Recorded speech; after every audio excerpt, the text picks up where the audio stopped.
happening, I as we got to the end of the show, I felt my mouth was going numb. I left here. I went and got a COVID test. It was not COVID. I went home, relaxed a little bit. It kept feeling weird, like something was going on. But then I thought to myself, as grown men do, Lonzo, it's football night in America. It's Thursday night, and you know what that means. It's time to watch the greatest living American Tom Brady take on the Dallas Cowboys. So I got up, and I went and I met a couple of buddies at the local watering hole across the street from the apartment.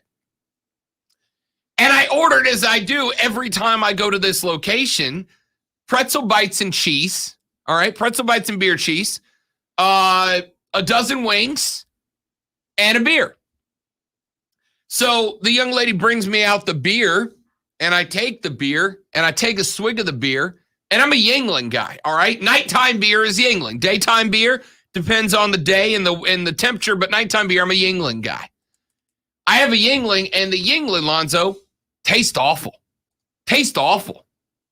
And I'm like, oh, man, I must have got a rotten Yuengling.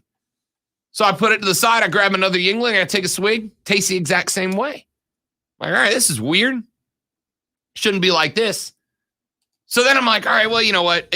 Whatever. I probably caught a bad one. When the waitress comes back, I'll get another bucket. You know, I'll tell her, hey, these are spoiled.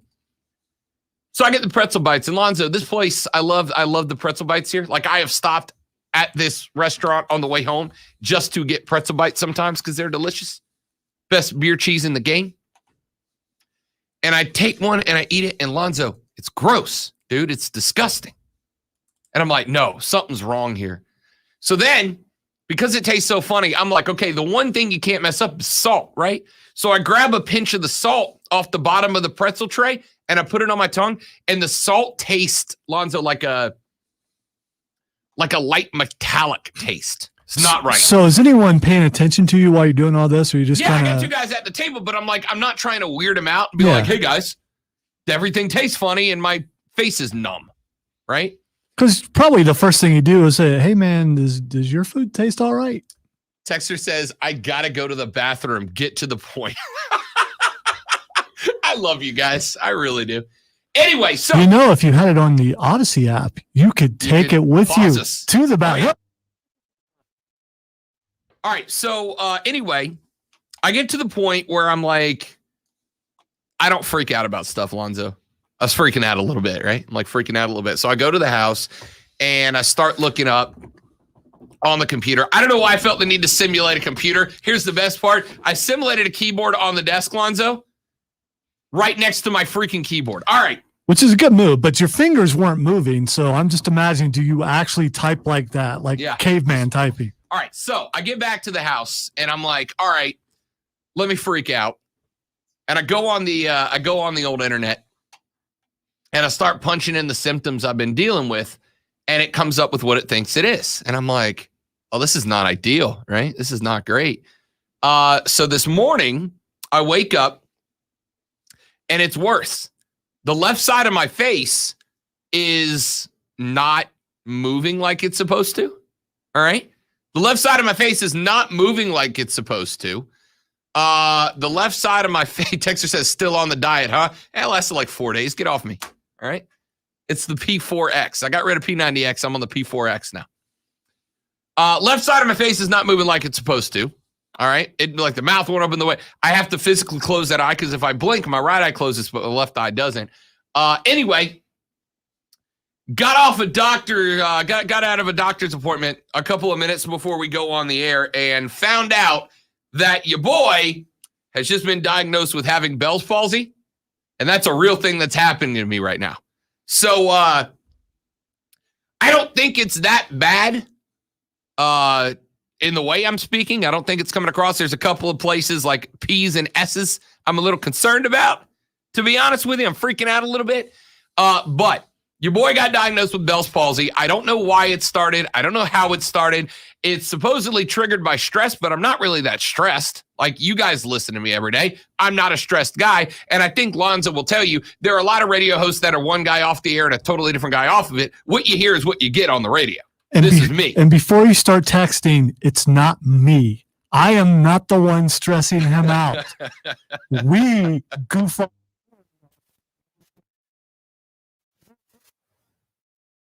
I'm not stressed. I don't know where this came from or how it happened. But yeah, so this AM saw the doctor and have now been diagnosed with it. It could be something else. It could end up being something else.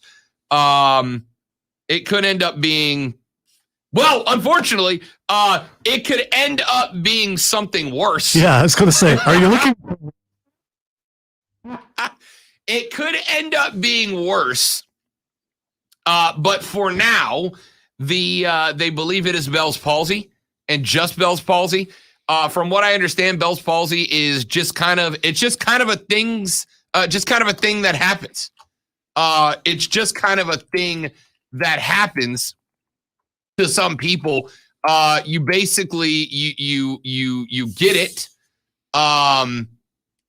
You get it. You kind of lose feeling, sensation, half your face doesn't work properly, which is absolutely happening to me. And by the way, if you're watching on the stream right now at facebook.com/ESPN Upstate, you can see it. The left half of my face isn't working right. My left eye won't close, but it goes away. Like you have it, and you have it for anywhere from 2 weeks to 6 months, and then you wake up one day and you're okay. You just wake up and you're back to normal.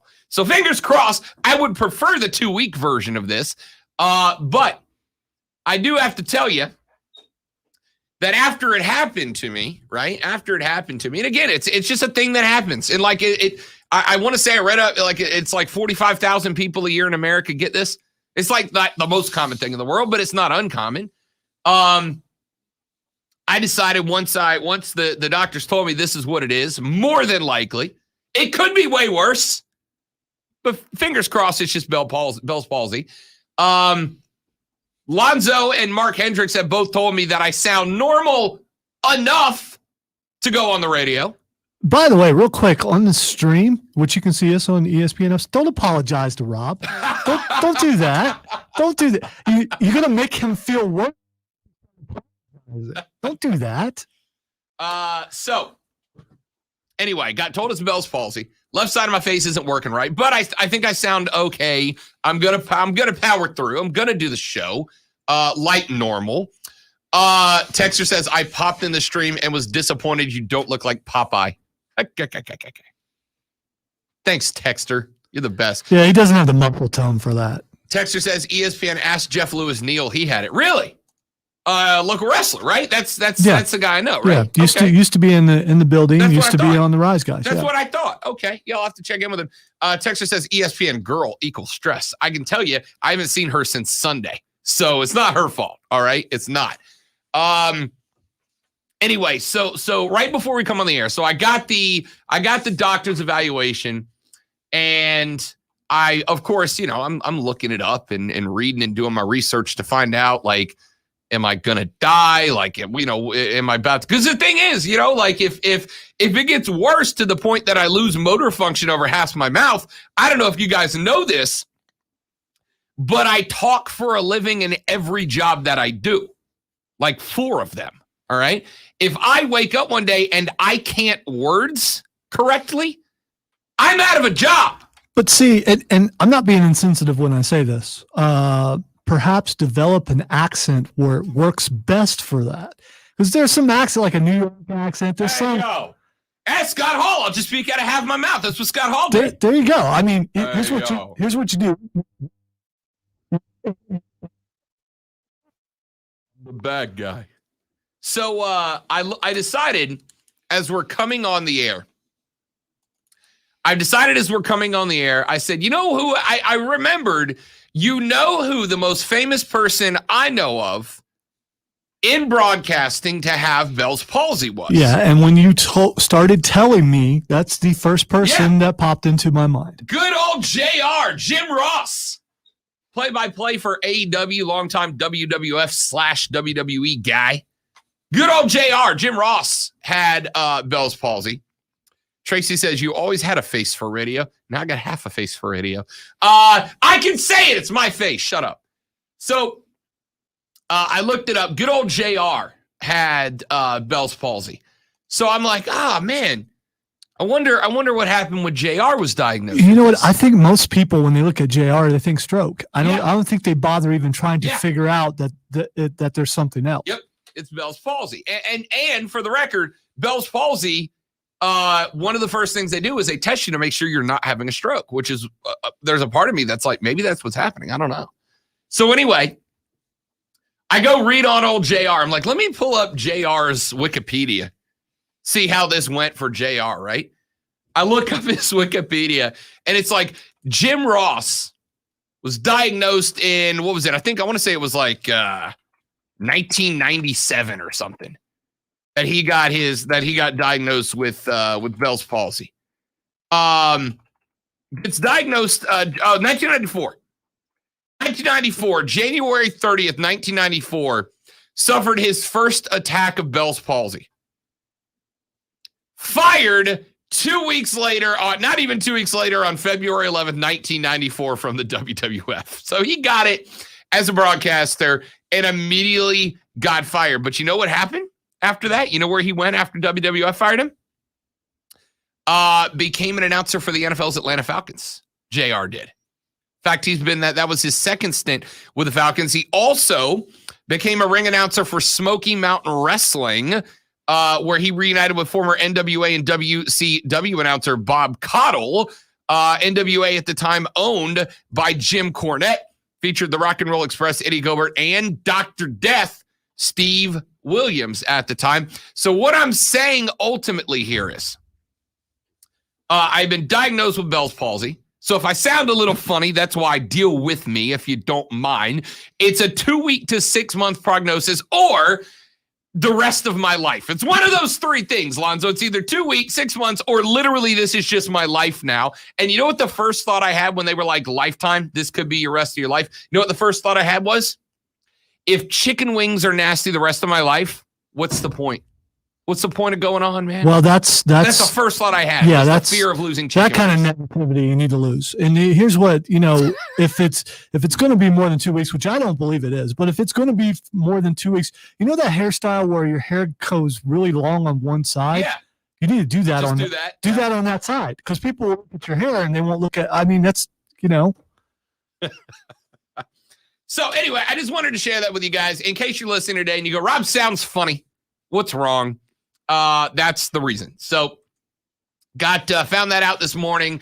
After, if you're listening to the end of the show or watching the end of the show, so you saw me kind of fooling around. That's why, I've talked to two different doctors. They both said it is more than likely Bell's palsy. 2 weeks, it could be gone. 6 months, it could be gone, or it may just be with me the rest of my life. I prefer not that one, if I have a choice in it. Mainly because, again, if I'm at a point in my life where chicken wings are gross to me, I seriously don't know how I'm going to handle it. That being said. By the way, I'm going to interrupt really quick because talking about JR, if JR didn't get the taste back in his mouth, how could he make such awesome? Decided to do a little research and has sent me a picture. Although the exact reason a Bell's palsy occurs isn't clear, it's often related to having a viral infection. Well, I got tested. There's nothing that showed up, but he then decided to send me a picture where he has highlighted the fact that apparently there's one specific trigger that is often connected to it. Thanks, Keegan. Thanks. So have you? Well, it's anyway. Not that, Lonzo. Shut up. It's not that. Shut up. Texas says, would not have even noticed if you didn't say anything. That's great. That's what I'm going for. I don't want it to impact the show. It's only barely noticeable, and I'm noticing because I listen for a living. Yeah. Now, the question is, if you came in and you hadn't told me, would I have noticed? Have you? I thought about that. And here's what I thought. Messed up tooth or something. So far since I've gotten here, I have broken the bottom half of my two front teeth and now have Bell's palsy. What are y'all doing this on purpose? Are y'all doing this to me on purpose? These are things you have to do to acclimate. And then once you get through the full acclimation, you're a Southerner. Yeah. And by the way, to the texter who's texted me the messages that you are sending me about yourself, Dude, proud of you. Stay strong. My email is open to you at robbrown@espnupstate.com. robbrown@espnupstate.com. If you ever need to reach out and talk to somebody, please put my email down. You have a station number. Call up here. Get my connection. If you ever need anybody to talk to, Texter, please reach out to me. I will be happy to do that. Anyway, so I wanted to open the show. I wanted to let you guys know if I sound funny, that's why. I feel fine. I feel perfectly great. I have nothing else going on with me right now, other than my face is at 50% capacity. So, quarantine the left side of my face right now is what's happened. When we come back, since we are off, Keegan says no chicken wings. That might help with the diet. Look on the bright side. Thanks for the support. By the way, I have a Deathstroke mask in the office. Texter, you are very welcome. You know who I'm talking to. All right. Texter says grow a mullet and you'll look like a local. Texter says, Rob, the pollen is the trigger run. Somebody did say this can happen, like it can start as an allergic reaction. I can tell you right now. I'm having trouble with this. I'm having trouble with this. It's that time of year where stuff is. I mean, you hear it in my voice, where there's drainage and things like that. And that's the first thing I thought of when you were starting to mention it. That might be the trigger. That could be the trigger. So we don't know what the trigger is. We don't know why it happened. We don't know what's going on. I've literally never done. In fact, I looked it up, and most people deal with this one time. Not most people. Most people who get it deal with it. Well, like you get it one time, and then you're done. There are some people like JR who it becomes a recurring thing in their life. But hopefully 2 weeks to 6 months, I'll be done with it. I'll be over. I hope it doesn't impact the award-winning best show as awarded by the CBA in South Carolina for best sports talk show of the year. I don't want it to impact that. Lonzo and I got some hardware to defend. Okay. We'll go from there. But I wanted to share that. I want to let you guys know what's going on because I am an open book to you, my dear listeners. Back after this on the Rob Brown Show. Rob Lonzo, you at ESPN Upstate.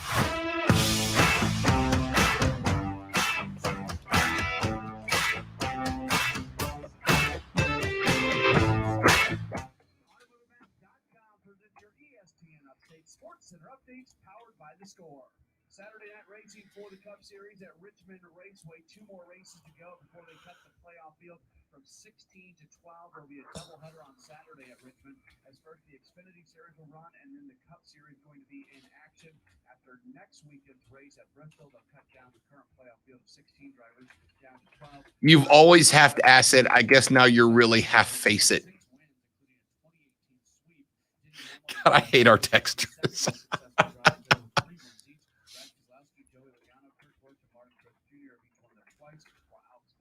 Would you rather have that, or would you rather have texted hugs over and over again? I don't know.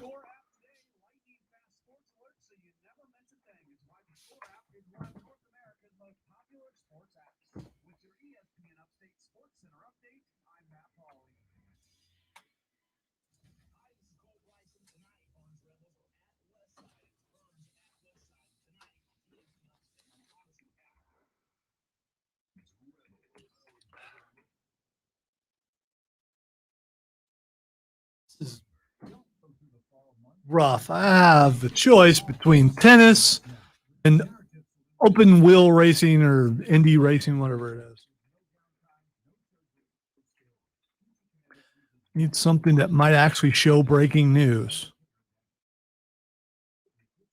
That baseball isn't live, is it? Nationals at Braves. It's not live, right? No, I don't think so.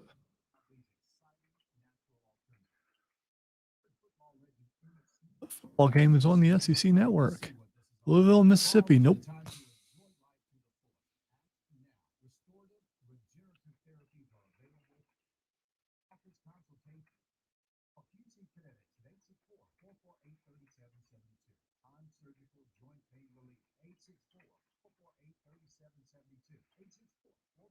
Jacob said this is what happens when Jameis Winston is your quarterback.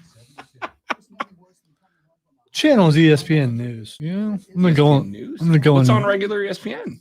The racing. No, yeah, absolutely not. Yeah, it's the racing. No way. ESPN doesn't even show F1. All right, let me exit out of You're this struggling right now. just to prove. Are you kidding me? It F1's live on ESPN right There. now. I'll be damned. I've never seen that before. Wow.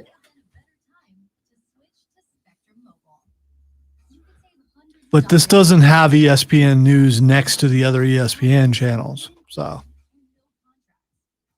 I have to go into the 800s where the stupid thing to go. There we go.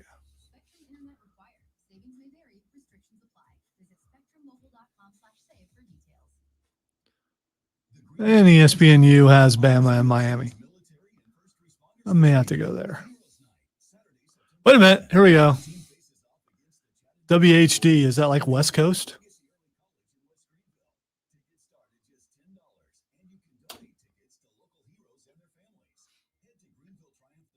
Of course it doesn't work. You know what the worst part of it is? If I don't. Worst part besides the chicken wings. If I don't drink carefully, it will just come out.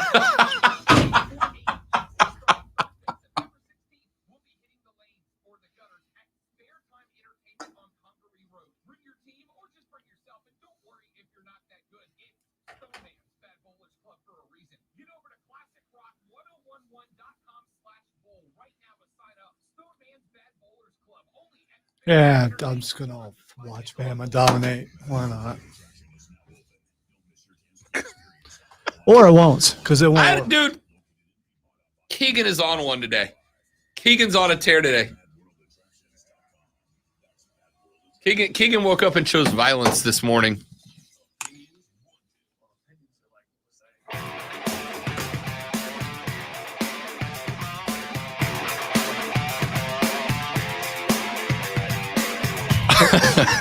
You guys are the worst.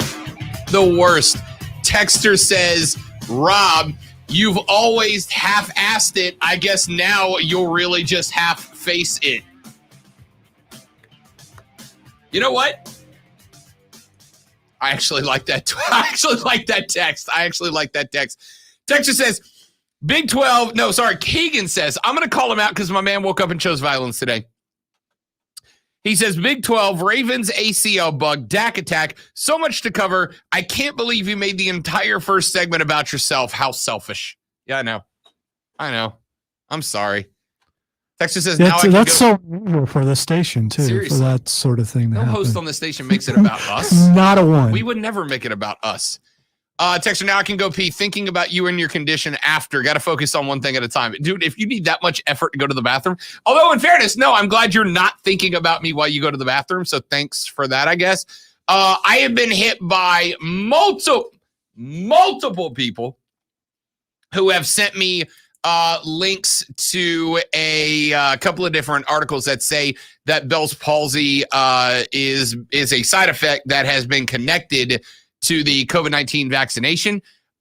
Here's what I'll tell you, because if you don't think that I did not sit up and read a medical abstract from St. John's University last night, you're wrong, because I freak out, okay? From what I've read through a couple of medical abstracts, because yes, I will sit in my house and read scientific papers at night, judge away. That's my entertainment. Should I have dunked that other thing you said? That wasn't abstract. Haughty intellectual, I am. It is a side effect that has been noticed, but not at a statistically significant rate higher than the general population. So it may very well be a side effect. And there are still studies ongoing to find out if it is directly a side effect. And it may be a side effect. I will tell you, for me, if I had to redo it, I'd take the vaccine again. I'll take the risk. I would take the vaccine again. But that's personal call, right? Isn't that what we always say? Personal decision.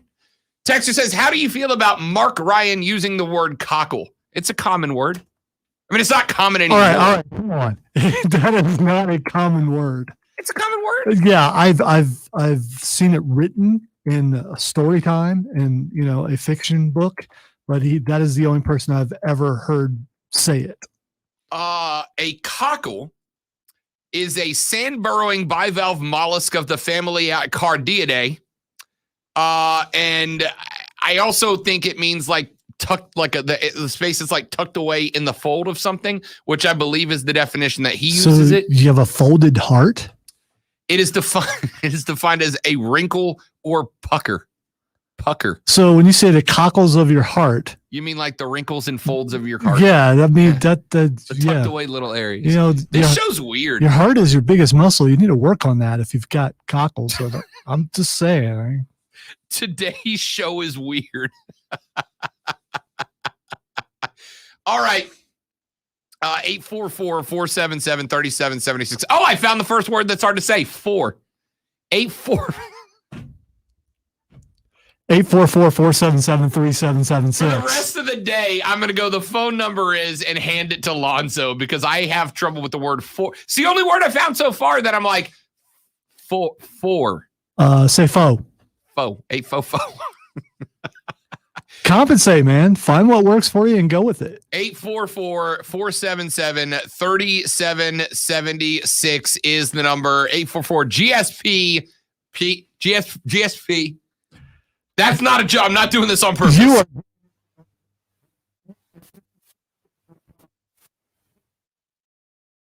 It's a real man.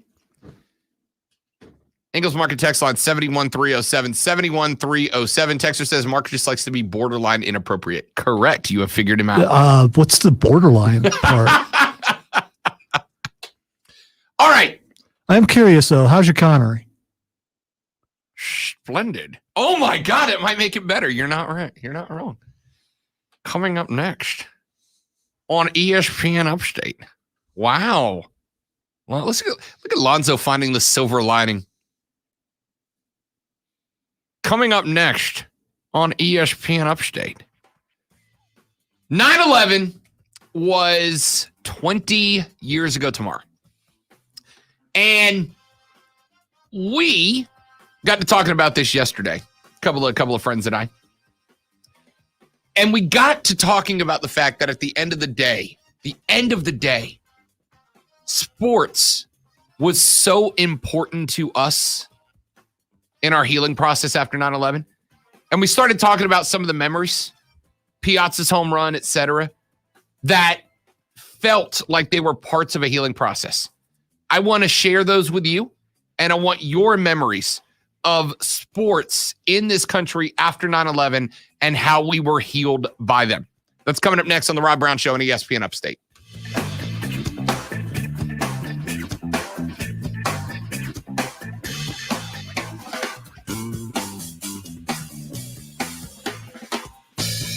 Oh, you know what? Damn, I forgot we got an interview.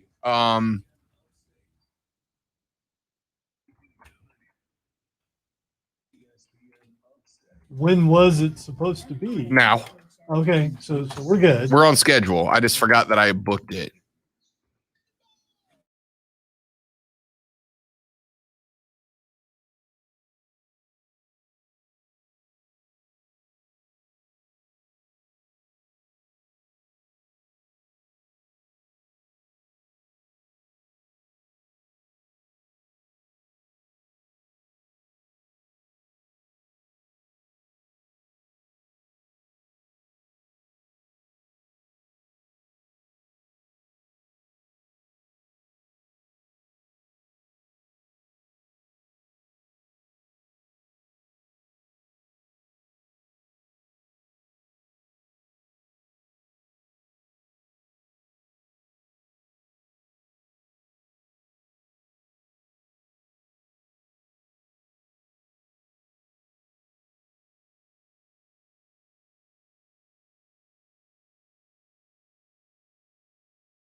It's not as fun making fun of myself when I realize I don't have the stream on.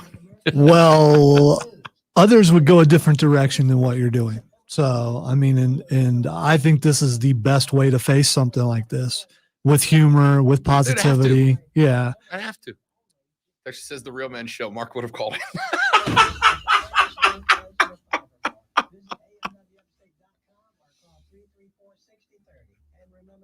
You know what the aggravating part is? It's not the mouth. It's the eye. It's the fact that this eye won't close all the way, and I have to, like, jam it closed to make it close. And I forget about it until it starts to dry out. This is the most I've ever looked at you, and now I feel weird about doing it. So I'm going to stop doing it. I want to make eye contact. Yes, free. 82% of you will keep in mind that ZipRecruiter's technology finds qualified people for your job and actively invites them to apply. 82% of you will also know that I am. The most important thing to know is that ZipRecruiter works. In fact, 4 out of 5 employers who post on ZipRecruiter. I can speak to Stephen, please. Will you be part of the 82% who Hey, this is Lonzo with the Rob Brown Show. Rob Brown set up an interview with you. /free. Again, that exclusive. Okay, we've got about 45 seconds, and then Rob will be right with you. How much? Free. That's ZipRecruiter.com/free.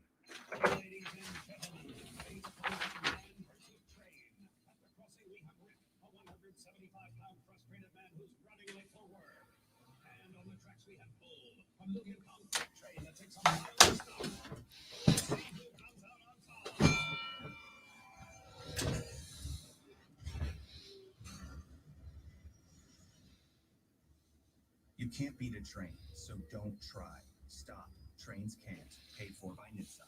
Creamy nut butter makes it delightfully sweet. Roasted nuts make it perfectly salty.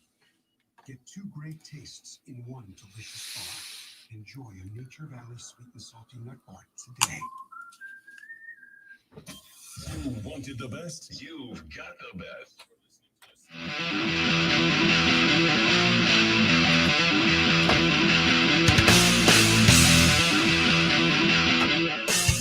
All right, ladies and gentlemen, to the phone lines we go. A couple of nights ago, Team USA, the men's side, had an enormous match on the road down in Honduras.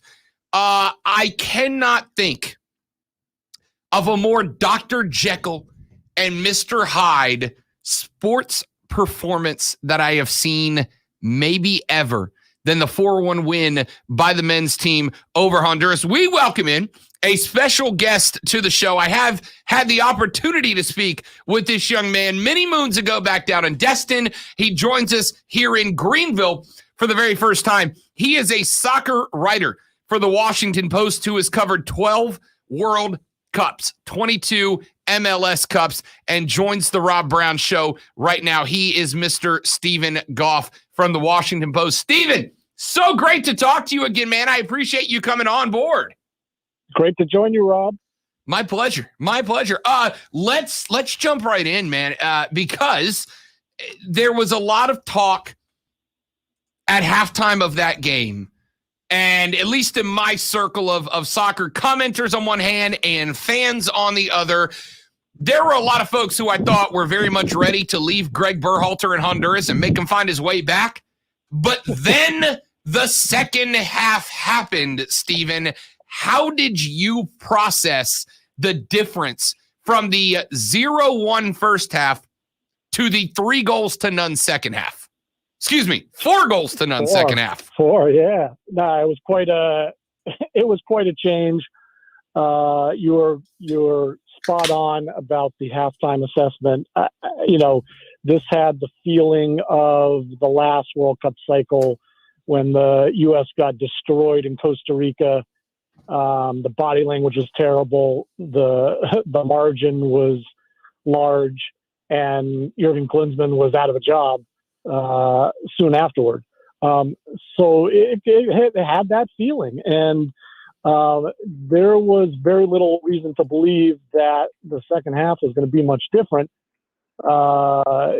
To his credit, Berhalter made the changes that needed to be made at halftime, and his team responded. He made the right moves after disastrous decisions in the first half. Fortunately for him and for the team, they were only down a goal. Also, they were playing in Honduras, and I wasn't on site for this match. I've been to Honduras in the past, and although the crowd is intense and the field isn't perfect, it's not as intimidating there as in El Salvador, Mexico, Costa Rica. So there certainly was an opportunity there, all things considered, to at least get a draw.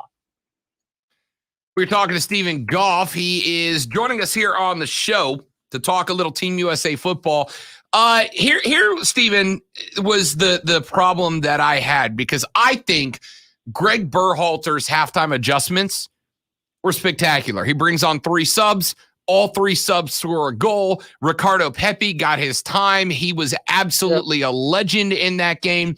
The questions, I think, Stephen, come from the fact that the previous 5 halves of football, including the first half of that game, those tactics weren't right. The 11s weren't right. The subs weren't right. And then all of the sudden, he struck gold. How do you compare the 2 draws, including one at home to Canada, and the first half of that game? How do you compare that to the second half and look at Greg Berhalter? Do I go, hey, he figured it out? Clearly, it took him a while, but he figured it out. Or do I look at him and go, he fumbled into this? Well, I mean, they were separate games, and the tactics he used in the first half of the Honduras game were different than the tactics he used in El Salvador and home against Canada. The game against El Salvador, I thought they were okay. They weren't great. Expectations have risen, so you expected more. So in that sense, it was disappointing. But, first game with a very young team, going to El Salvador, difficult place to play, a draw, fine, you move on. The big disappointment was against Canada. You're at home. Yes, Canada is vastly improved. They have perhaps one of the best players in CONCACAF in Alphonso Davies, who set up Canada's equalizing goal. U.S. had a few chances. They didn't do well with them. They took the lead. They gave it right back almost right away due to defensive failures. Big disappointment. Weston McKennie causes distractions with what he was doing off the field. So things are a mess. Berhalter made the mistake of going with a 3-man back line against Honduras with 2 wing backs. The team just did not seem comfortable with it. He made adjustments. That's what humans do when they see something's wrong. He got it right there. So, looking at the big picture, 5 points out of 9 from the first window, not what was expected. They were looking at, 6, 7, best case scenario 9. So now we go into the second window, and 2 home games, should win those, should get at least a tie at Panama. The bar is raised with this team, given the level of talent. And then I think we could properly judge the coach and the squad as a whole. Stephen Goff is a soccer writer for the Washington Post, joining us here on the Rob Brown Show on ESPN Upstate. I had a fan call in earlier this week, Stephen, after that match with the conundrum of, I actually sent out a tweet, and he and I had talked on Twitter. I said after the first half, and I think it was an overreaction, but I still feel like I could defend it.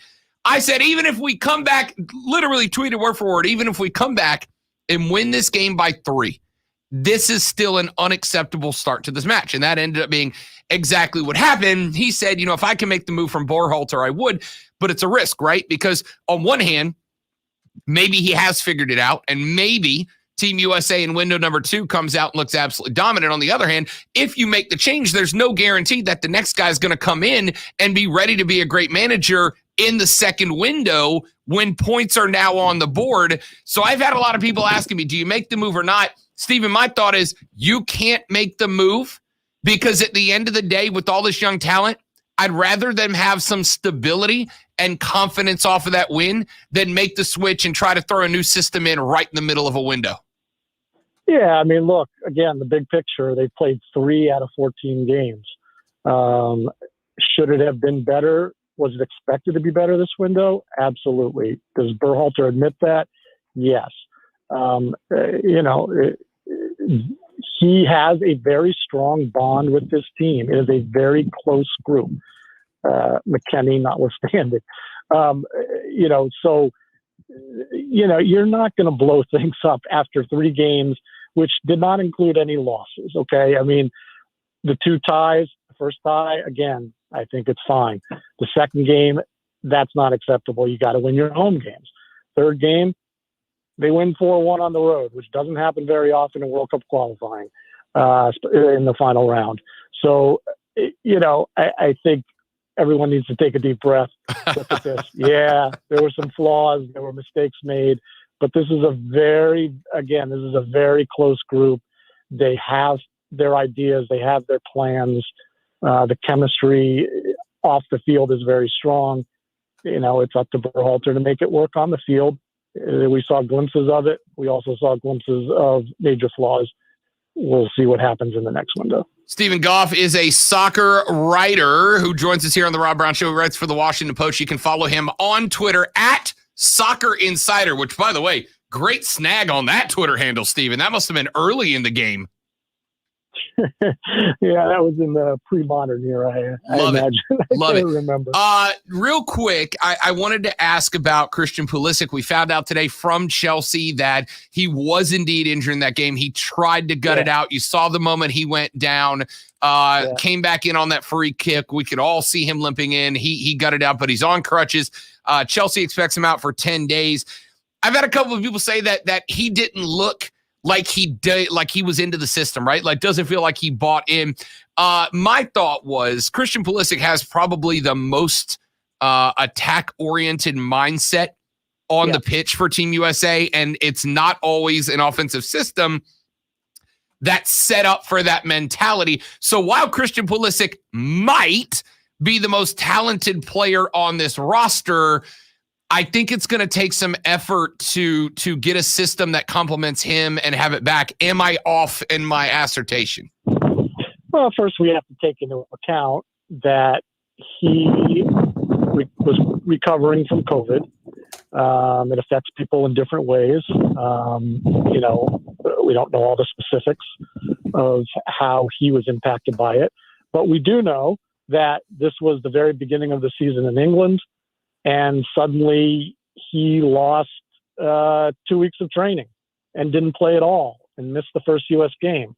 So, he was not in peak fitness, nor was he in top form. If you look at him fitting into the system, I mean, he missed the first game, played on the wing, which is his usual position for Chelsea and for the U.S. in the second match. Was not at top form. Third game, they put him in more into a playmaking role underneath the forwards to create. And, he had some good moments of creating, but, clearly his impact was limited. And then he gets hurt. He tried to grind it out, couldn't do it. We'll see how he does over the next few weeks. I mean, the U.S. camp starts again in about 3 weeks. This is a quick turnaround. So, if he's out for 10 days, misses 3 games, is he at a point where he could even be called in? We know Gio Reyna's probably not coming in. So, a lot to be determined over the next few weeks. Stephen Goff joins us here on the Rob Brown Show. He is a soccer writer for the Washington Post who has covered 12 World Cups, 7 for the men, 5 for the women, 22 MLS Cups, and is a fantastic guy to follow on Twitter to talk soccer. At Soccer Insider is his handle. Stephen, so great to talk to you back on air, man. I really appreciate it. Look forward to doing it again next window if you don't mind. Absolutely, Rob. Thanks for the time. Of course, my pleasure. Again, follow Stephen on Twitter at Soccer Insider. Talk about snagging a great name early, man. All the soccer insiders, he's Soccer Insider, the one.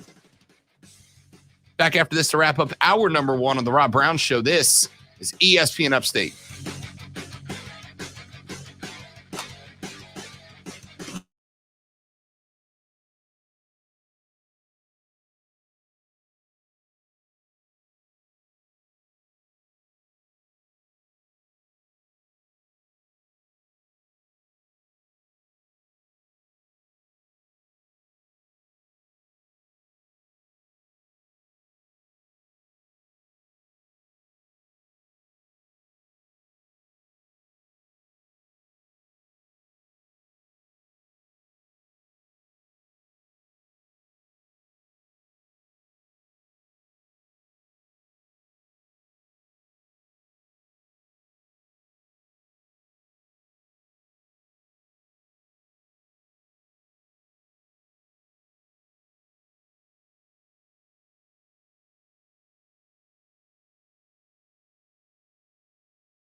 Oh, Steven is handing the listener of the day trophy off to Keegan after Keegan has just been railing on me for an hour.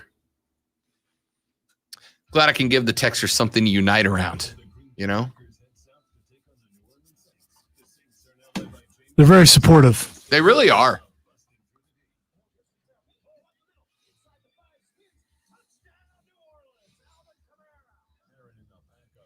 All right, I switched back to racing. Yeah, I think I'm down for F1 before doubles tennis, to be honest. Maybe I'm a bad tennis fan.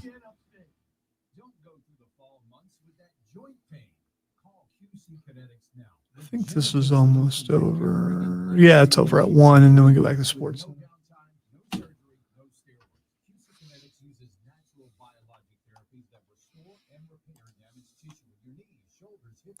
Patients here are raving about the results. Listen, you don't have to live with that chronic pain. You don't think surgery is your only option. Did you see what I sent you on Facebook earlier? Yes. That was uncomfortable, which is what it was supposed to be. But Yeah. that was very uncomfortable.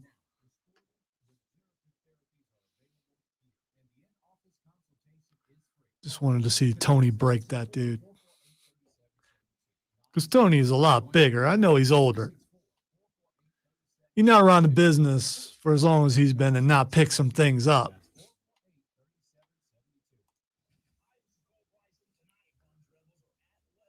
Where is Tony Schiavone's Stone Cold Steve Austin?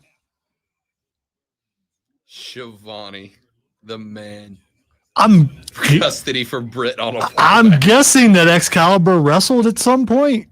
That I gotta tell you, like, So maybe that's the guy you bring in to help you? so here's the the problem I have with bringing back Adam Cole. Is it that they did it because it's absolutely the right call? Problem is immediately introducing him as a heel because everybody wants to go Adam Cole, baby, and cheer for him and be Cole stands. But he's a bad guy telling a bad guy story, doing bad things. We're supposed to boo him. So you're booing everybody else in the elite except Adam Cole, but he's in the elite. So they ought to done is have him show up, give him a 2, 4, 5, 6 week run as a face, then have him turn on somebody to help to save Omega. Turn on Jungle Boy in an Omega match. Well, see, I agree, but at the same time, you can play the jealousy angle.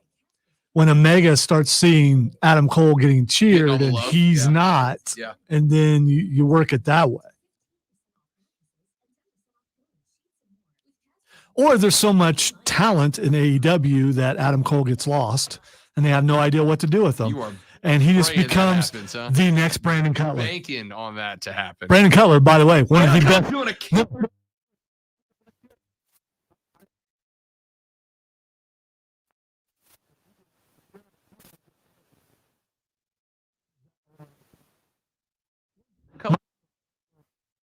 never on a Cole level. Never. Right. That's my point. So if you put him at that level, that's, Cutler is definitely, he is, wonder how much of that he come up with himself. I want to be a Brandon Cutler style character, just a complete foil comedy character. I want it. I think it would be I would have so much fun with that. You ever been sprayed with that cold stuff though? Yeah. That stuff's pretty cold. Yeah. Right?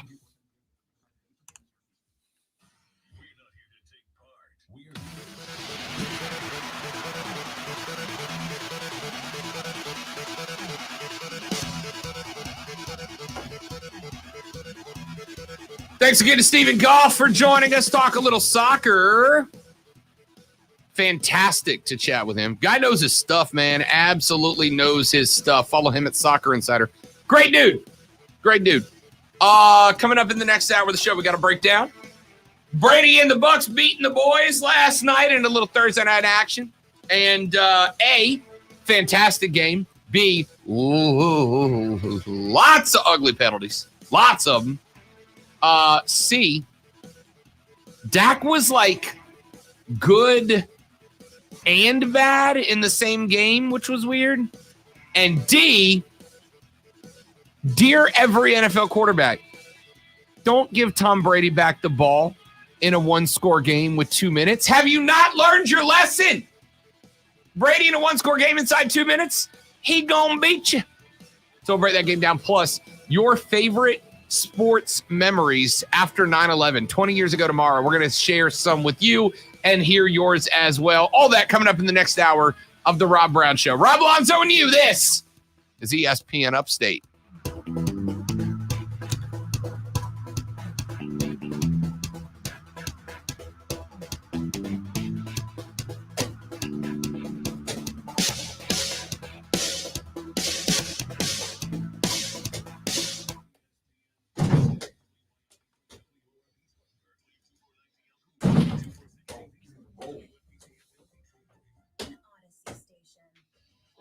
Just pump this ball up.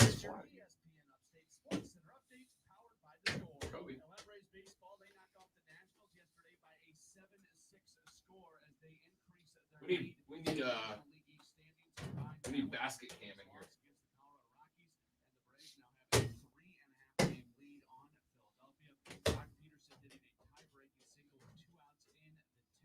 Well, you can always jump in on your phone and make that basket cam. Or, you know, we need a GoPro. I wonder if we can make it, and I am curious, can you use a GoPro on StreamYard? Yeah, you can USB a GoPro in a computer. As long as it can USB into a computer, it can be used. Yeah, but it needs to be also the USB and then okay. Oh, you want to go ahead? No, I'm saying like we could I want get a really long cord and then have somebody move it around. But yeah, it can connect. That is not what I want. I just texted us. Jennifer is here. Okay, that's good enough. Is that a relevant text to you? No, I have no idea. It was not a relevant text to me. Yeah. It's just...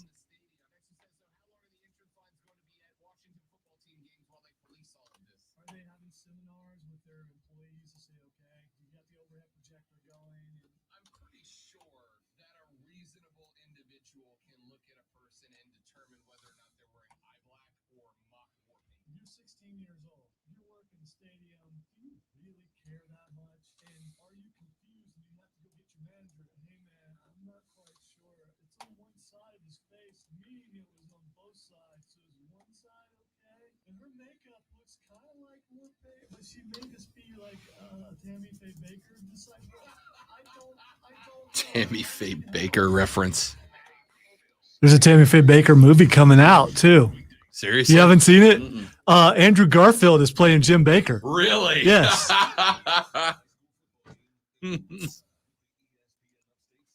The trailers are starting to play now. And it's just like I had heard about the movie, but I thought it was a joke. But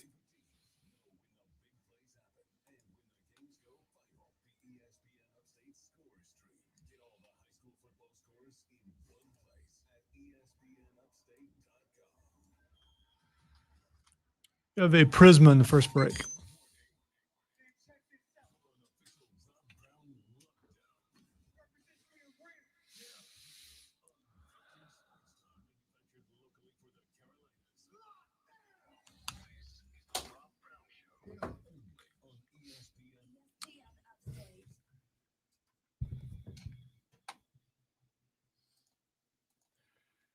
And away we go, ladies and gentlemen, boys and girls, children of all ages. Hour number 2 gets its start right now. I am Rob Brown, the great one. Lonzo, the pinnacle of professionalism, sits directly across the glass from me. It's words that start with a P, Lonzo. That's the only thing that's tripping me up right now. If the P's in the middle of the word, I'm fine. I can flow through it. But anything that starts with a P is tripping me because I make the P sound. It starts on the left side of my mouth and rolls to the right, and that's the side I'm done with right now. Can you say the word prescient? Prescient. Actually, that one was okay. Sounded fine. Sounded fine. Pinnacle of professionalism. Nailed it. So tomorrow is the 20th anniversary of September 11th, 2001. And, you know, I know that we We all have the stories because it's one of those things. Lonzo, if I asked you, you could tell me exactly where you were September 11th, 2001, couldn't you? Yes, I was on WRD, and it's a long story, but I had to.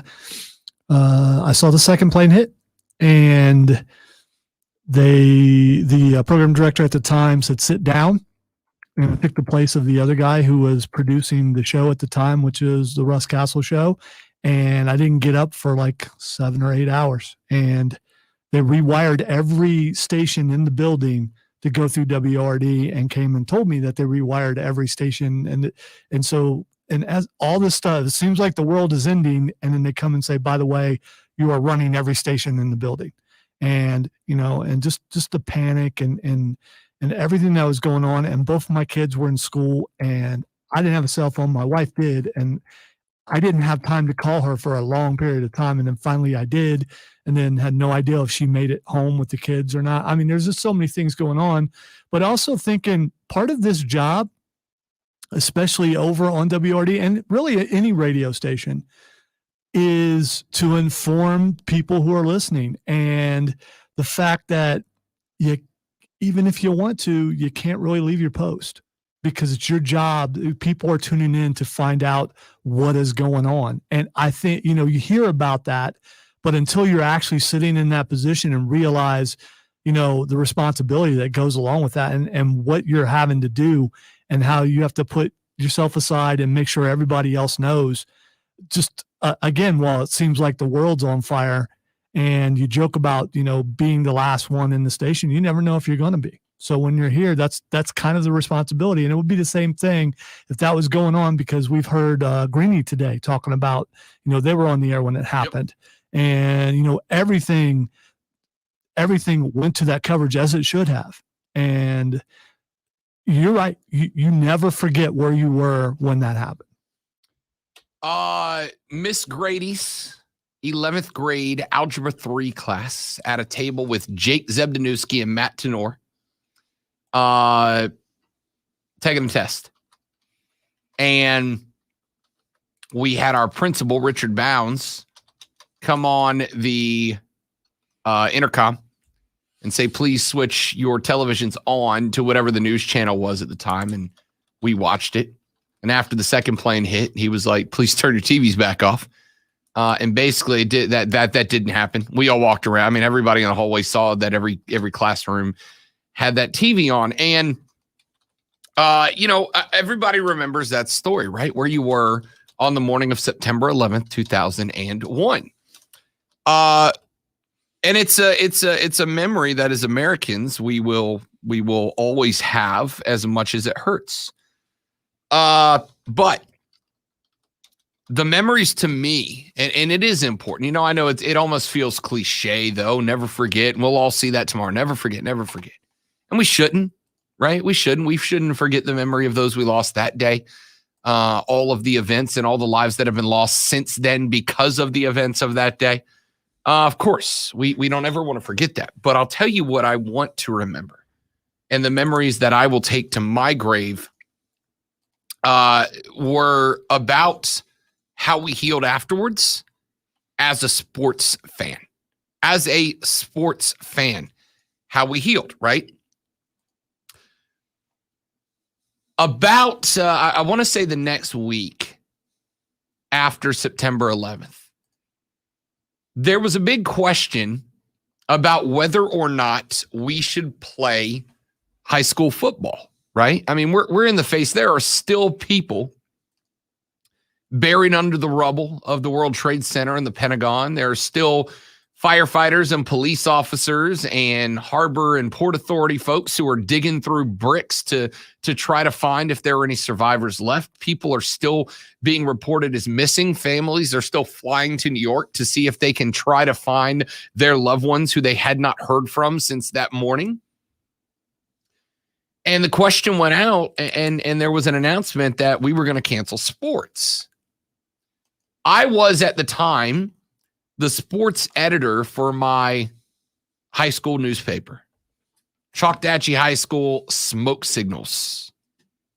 Miss Linda Van Check was our teacher /mentor. And as a sports dude, when the announcement came out that our superintendent of schools, Don Gates, who is the father of now Congressman Matt Gaetz, when it was announced that Don Gates was considering and likely going to cancel the football games that following weekend, we put out a special edition of Smoke Signals based on 9/11, obviously, the next week. And I wrote in the sports section.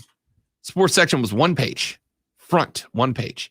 I wrote a letter to Don Gates where I explained that from a student perspective, we thought it was important to play the games that weekend. And we thought it was important to play the games that weekend for one reason. And it was because, and Lonzo and I had this conversation yesterday about, how we handle the weekend upcoming with sports and with our shows and all that. I said, look, at the end of the day, these people didn't attack us to pick a fight because they know they'll lose a fight. They didn't attack us to pick a fight. They attacked us to scare us, to make us stop doing what we do, stop loving what we love, to give up the things about being American that are the most American things of all. They attacked us to make us stop living large and loving ourselves and loving freedom and loving the ability to do what we want to do. That's why they did it. And I said in this newspaper article to Don Gates that, hey,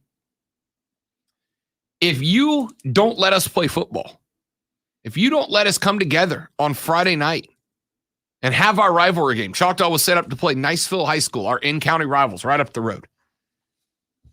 I'm not saying, terrorists win. I am saying that's what they want.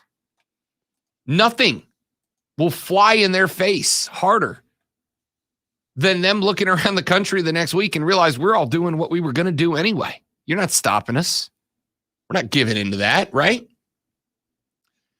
So Don Gates, the day after that issue called out, Don Gates called me the next day while I was in the class. And he said, I read the article, liked it, agree with you. We are playing football next week. I actually ended up winning an award from the high school journalistic, scholastic, whatever it's called, association thing. So the first award I ever won in journalism was for writing that article. So Don Gates played the game. And the next Friday, the Choctaw Big Green Indians were staring across the field at the Niceville High School Eagles. And I was there covering the game. I was on the JV team. I had quit football at this point. So I was covering the game. And I remember in that game, when we got to the stadium, ordinarily you have the home team sits on one side and the away team sits on the other. When we got to the stadium, Niceville asked us for everybody to sit together around the stadium. So it wasn't Niceville on the home side, Choctaw on the away. It was everybody. It was green on and maroon mixed in together all around the stadium.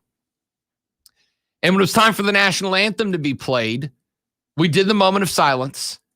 And then both marching bands, Choctaw and Niceville, marched together onto the field and played the national anthem together. And I remember standing on the sideline, Lonzo, while Choctaw and Niceville, they're two marching bands. And it's a lot of work to teach two marching bands who play different versions of the national anthem to in days, teach them the same version of the national anthem and have them ready to play together. But they did it. And I remember sitting on the sideline and watching and listening to these bands play the national anthems together. And then turning around and looking at the stands to see on the home side half Niceville maroon and half Choctaw green. And everybody in that entire football stadium that was next to somebody else, every person in that football stadium next to somebody else had their hands, had their arms around the person next to them. People were holding up American flags. They were singing together the national anthem. People were crying. It was this incredibly powerful moment. And it was the moment that as I watched it, it was a moment that as I took this moment in, I was a dumb kid. Lonzo, I was 16 years old when this happened. I knew that moment was one that of all the memories of 9/11, and there will be many for a very long time, that's the one that would be the most powerful to me. I remember turning on the TV in Miss Grady's Algebra 3 class and seeing the plumes of smoke coming out of the first World Trade Center. I remember watching the plane hit the second one. I remember the news breaking about the Pentagon, about Flight 93 in Pennsylvania. I remember that afternoon watching the two towers crumble and in real time realizing I have just watched the death of thousands of my fellow Americans on television.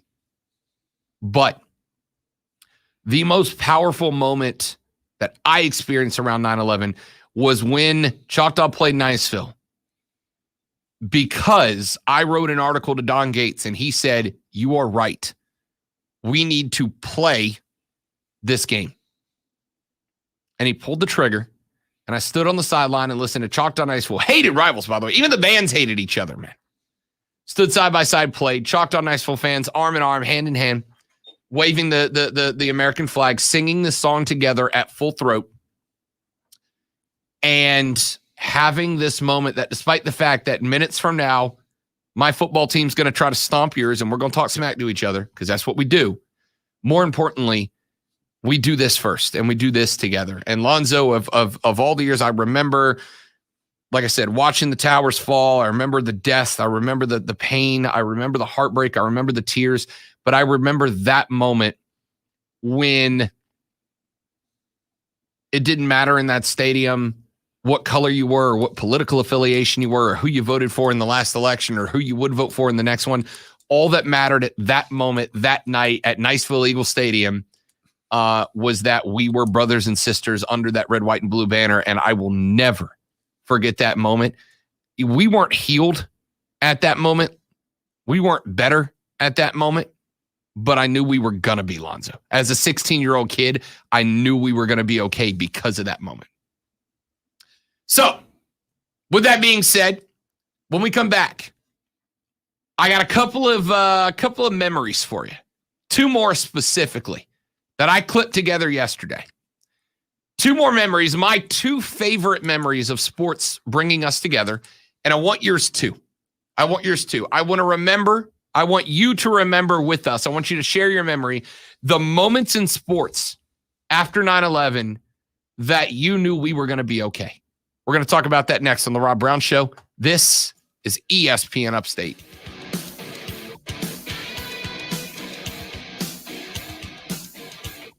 Yep.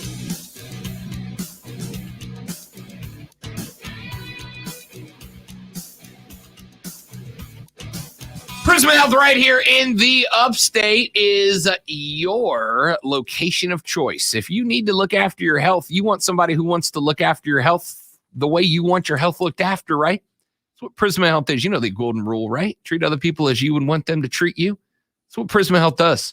Your health is their priority, just like it should be yours. The Gamecocks and Tigers don't agree often, but they agree on this. Gamecocks and the Tigers both, when they have health issues amongst their student athletes, they call Prisma Health. And it doesn't matter what your medical condition is, right? Doesn't matter if you have a neurological disorder. Doesn't matter if you have a spinal injury. Doesn't matter if you just need orthopedic help or you just need to get a physical. Get checked up. Make sure you're good to go. You need to go to prismahealth.org. Prismahealth.org. Get logged in. Get yourself in their network. Find the doctor out of their plus 2,400 doctors in their medical and their network. Find the location that is close and convenient to you and get hooked up. Go to prismahealth.org, prismahealth.org. It's our friends at Prisma Health right here in the Upstate.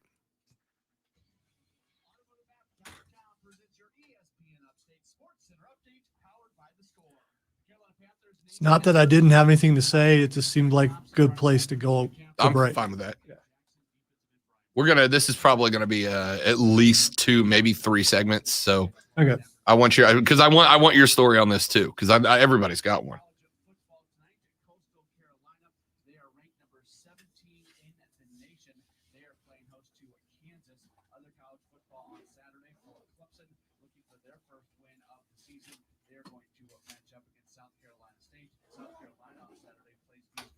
Lego Fender Stratocaster. Oh, I absolutely would. I absolutely would. Yeah, but you know how expensive it probably. Oh, it's a Might as well just buy it. project. Yeah, buy a real guitar. Yeah. With your ESPN Upstate Sports Center update, I'm Matt Pauley. Hey Panthers fans, it's Rob Brown from ESPN Upstate, and this season Classic Rock 101.1 is your home for Carolina football. Week 1, the Panthers host the Jets, and our pregame coverage starts at 11 a.m. with Carolina kickoff live from Wings Etc. at 2644 Boiling Springs Road in Boiling Springs, with special thanks to Skatel. Get ready for another exciting season with the silver and blue and the best Panthers coverage in the area on ESPN Upstate and live every play, every game on Classic Rock 101.1. Mad World Haunted Attraction is now open. Voted one of America's top haunts and #1 in South Carolina. Experience the biggest and scariest haunted attraction, full of dark woods, incredible set designs, special effects, and top-notch actors. Grab your friends and get ready to scream. Mad World is more than just a haunted house. There are escape rooms, scary carnival games, concessions, bonfire, amazing photo opportunities, a gift shop, and our brand new 18-hole Ghost Town mini golf. Mad World has scary entertainment for all ages, including families, adults, teenagers, and the adrenaline junkies at heart. Located in Piedmont off I-85, exit 35, Mad World Haunted Attraction is the place to be this Halloween season. Don't miss it. Buy your tickets now at madworldattractions.com. That's madworldattractions.com. Most Southwest Grill caters any event. Office lunches, house parties, tailgates, weddings, ballet recitals, and yes, some wrestling tournaments. Most Catering will fill your fajita, taco, and nacho bars with fresh and flavorful ingredients. Like proteins grilled every hour, over 35 pounds of tomatoes that we dice every single morning before opening, and seasonal. All right, now I have to look up this Lego Stratocaster. So it's not an actual working guitar. It's just a I don't know. I just saw the some picture Lego and guitar. All right. I didn't look into that. Who knows? It might work. I thought it was a Strat that looked like it was made of Legos, but it's actually a Strat that is Legos. Oh no, it's like a mini. It's just a mini. I was gonna say it might be 8 inches tall. I don't know. Yeah. It's 1,074 bricks, features 6 strings, posable tuning pegs, and a working tremolo arm. And accompanying foot pedal and amp. Retails for $99. Hey, Lego. Right?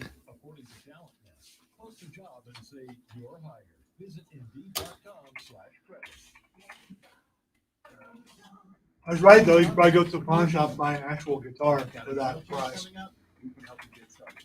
Right now, you can get 5 quarts of Castrol GTX and an STP oil filter, plus an STP air filter or cabin air filter. How much are pawn shop guitars right now? Get it all back. You know, I haven't actually checked in a while. I used to go check all the time. Start your job today at Auto. I bought a Ibanez Geo, which retails at like $250, relatively new, $499. So 40% of what it costs brand new, and this had very little playtime on it.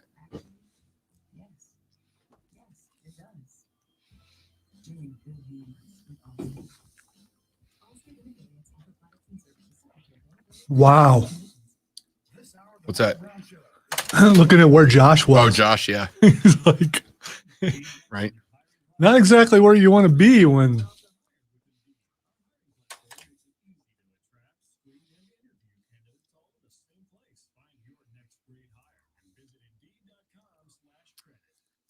Pensacon is growing in my old hometown. That's their most recent guest.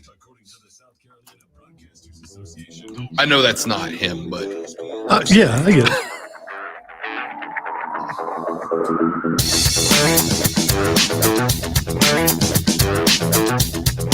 Texter says,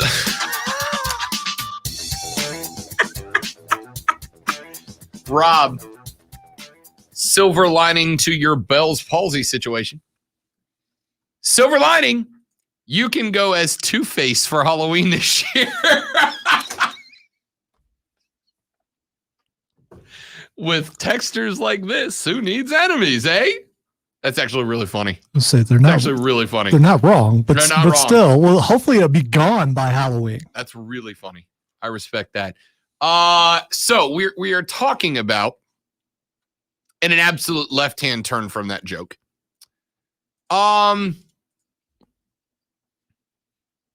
We're talking about 9/11, 20 years ago tomorrow, and we talked about sports really being able to heal. I will tell you this. What was it, Lonzo? About 7 weeks ago, I got to throw out a first pitch at the Spartanburgers game. Was it really that? Man, time is flying. Minute, son. Been a minute.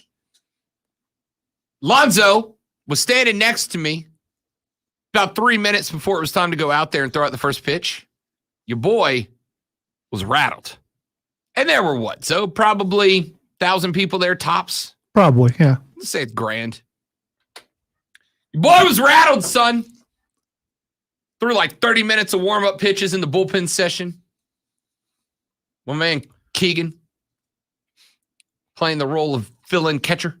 But thanks to the ultimate hype man. Oh yeah, Zoe was there. He's got me. He's got me by the lapels. Like, get it together, slap. Get it together, son. Anyway, I was rattled, dude. I was absolutely rattled, freaking out. So I could not imagine what it must have been like a handful of weeks later. Game 3, World Series that year. And of course, the New York Yankees make it to the World Series, taking on the Arizona Diamondbacks. Cut to B, if you don't mind, please, though. President George W. Bush, who was in office in 2001 when 9/11 happened. George W. Bush gets called up to throw out the honorary first pitch at Game 3 of the World Series in New York, Yankee Stadium, in front of 28,000 Yankees fans, but more importantly, tens of millions of Americans tuned in to watch a World Series game back in New York while there was still rubble on the ground from 9/11. So George Bush goes to throw out the first pitch. This is a clip that features, courtesy of MLB, an interview with George Bush with Derek Jeter, and the audio from the night when George Bush went out and threw out what I think, Lonzo, may be the greatest first pitch in baseball history. Going to throw out the ball. I was able to do so with a little zip. I didn't want people to think that their president was incapable of finding the plate. So I go underneath the Yankee Stadium, in the bowels of Yankee Stadium, and there's a hitting cage there. And he's wearing his bulletproof jacket, and he's getting his arm loose. And Derek Jeter comes up to him. Hey, Prez, how are you doing? Good, Derek. That's good luck tonight. Thank you, sir. He says, say, I hear you're throwing out the first ball. So I just asked him if he was going to be throwing the first pitch from the mound or in front of the mound. And I told him, you better throw it from the mound, otherwise you're going to get booed. I said, this is Yankee Stadium. I said, okay, I'll throw from the mound. And he's walking out, and he looks over his shoulder, and he says, don't bounce it. They'll boo you. And so the pressure all of a sudden, I'm sitting there kind of fairly relaxed and feeling fairly loose, and the great Derek Jeter, don't bounce it. They'll boo you. And all of a sudden, the pressure mounted. I'd never felt what I'd felt before when I walked out of that dugout. I felt the raw emotion of the Yankee fans. USA! USA! USA! For tonight's ceremonial first pitch, and please welcome the President of the United States.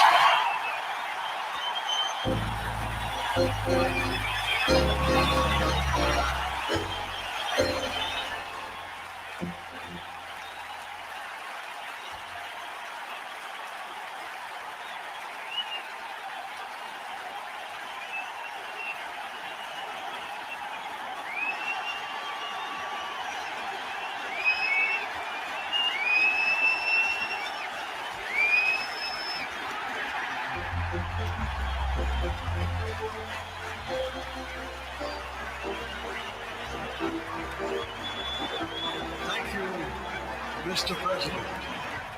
Now, obviously, you couldn't hear that. George Bush, Lonzo, absolutely piped that first pitch. I mean, center of the dish. Catcher didn't have to move the mitt. In all the first pitches in baseball history, Lonzo, that's the only one that was better than mine. That's the only one. It was absolutely grooved. Absolutely grooved. And this is my favorite part of the whole thing. My favorite part of the whole thing, Lonzo, George W. Bush, who I loved. You hear the start of the interview? I didn't want the people to think their president couldn't reach the plate. Trust me, George, I know the feeling. All right? George W. Bush did that. I did it in a t-shirt, in a polo shirt. George Bush did it in a bulletproof flak jacket and full-length jacket to cover that flak jacket up. And he grooved that son of a you-know-what. Over the dish, belt high, catcher didn't have to move. I was watching that game, watch that first pitch, and Lonzo, I got to tell you, man, I don't know why. Dude, I was like as patriotic as I've ever been in my life over that first pitch. Just the first pitch. I hate a Yankee. I hate the Yankees. Hate them. Hate the Yankees. I was a Diamondbacks fan despite what happened in New York. That's how much I hate the Yankees. But damn, man. So when George W. Bush piped that first pitch, if you didn't stand up and turn red, white, and blue over that, man, you were I don't know what you was feeling. I really don't. That was an incredible moment. An incredible moment in history. An incredible moment to watch.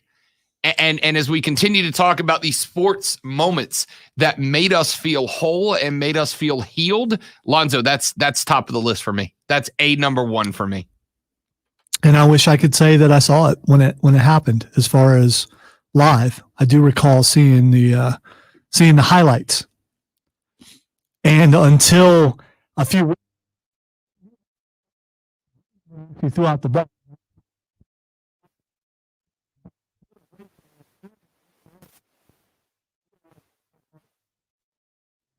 Never really thought about how difficult it would have been to do what he did.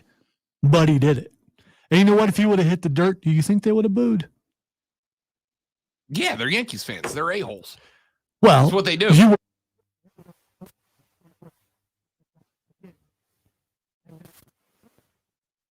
Exactly right.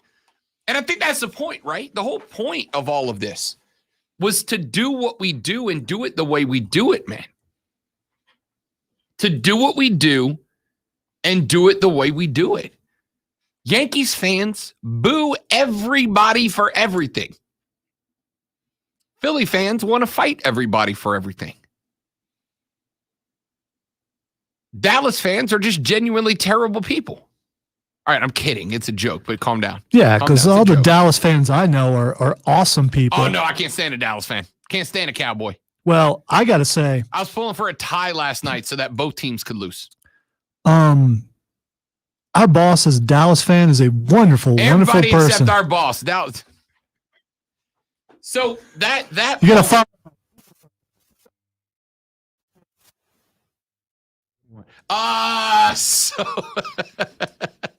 So it's look, it's these moments were the moments that we as Americans and as sports fans, as a culture, were I mean, think about how big of a part of our culture. Think about how big sports are to us, right? Think about how big sports are to us and think about what that moment was. Now, I got some more for you. We'll take a break. When we come back in a minute, I got one more Major League Baseball moment for you. This one's a little bit longer, but I was watching this game live too. This moment was so big that despite the fact that it caused my team to lose a baseball game during a very tight pennant race that year, I was okay with it. because the country needed it and New York needed it.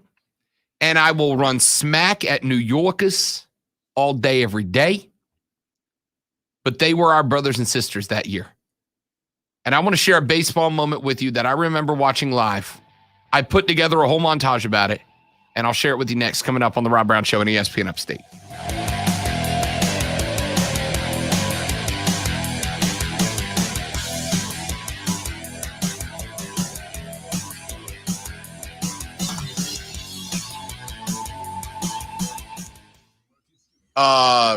Steven, I will tell you, I was up here till about 7 o'clock last night, kind of combing through memories of sports after 9/11.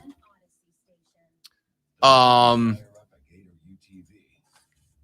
I absolutely, watching some of the stuff that I'm going to play for you coming up the rest of the show, absolutely had tears in my eyes yesterday. Sitting in an office by myself in this building, me and Diesel alone, and I'm sitting in my computer crying watching some of this stuff. How could you not, man? How could you not?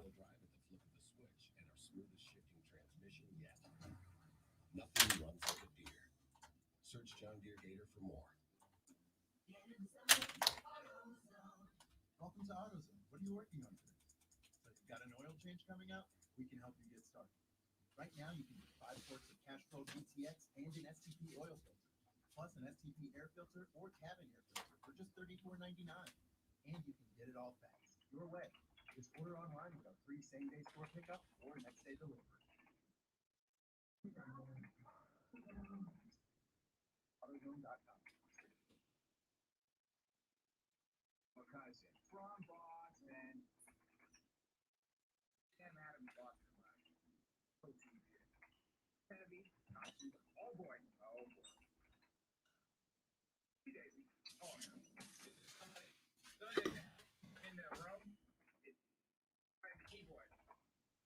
I on my computer all the time. Adams, Boston. Introducing Fidelity Income Planning. We look at how much you've saved, how much you'll need, and help you build a straightforward plan to generate income, even when you're not working. A plan that gives you the chance to grow your savings and create cash flow that lasts.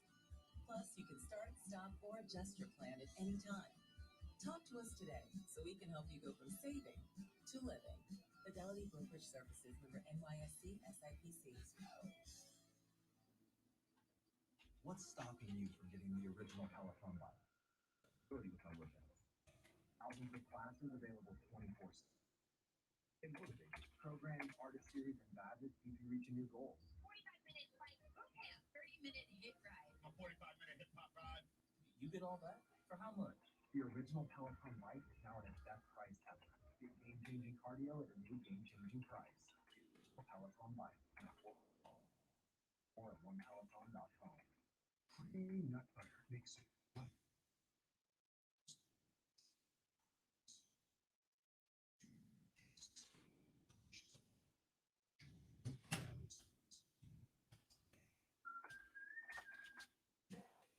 To celebrate, the first NFL Sunday of the season is about to kick off. And DraftKings, the official daily fantasy partner of the NFL, is putting you in the center of this weekend. I don't know if Rob said anything, but cool, Steven. Look forward to meeting you. I'm not on the stream. Oh, sweet. Let's go. Let's go. Bad Bowler Club, Voltron Unite. I think we're going to talk Keegan into coming too. We're going to have the P1 group there. Why do you have to talk Keegan into doing it? Because he used to live next door to the bowling alley. He knows where it Because is. he doesn't live next door anymore. That's why.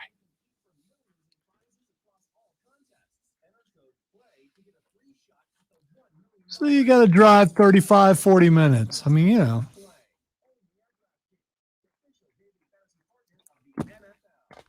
You do it to watch your favorite team play.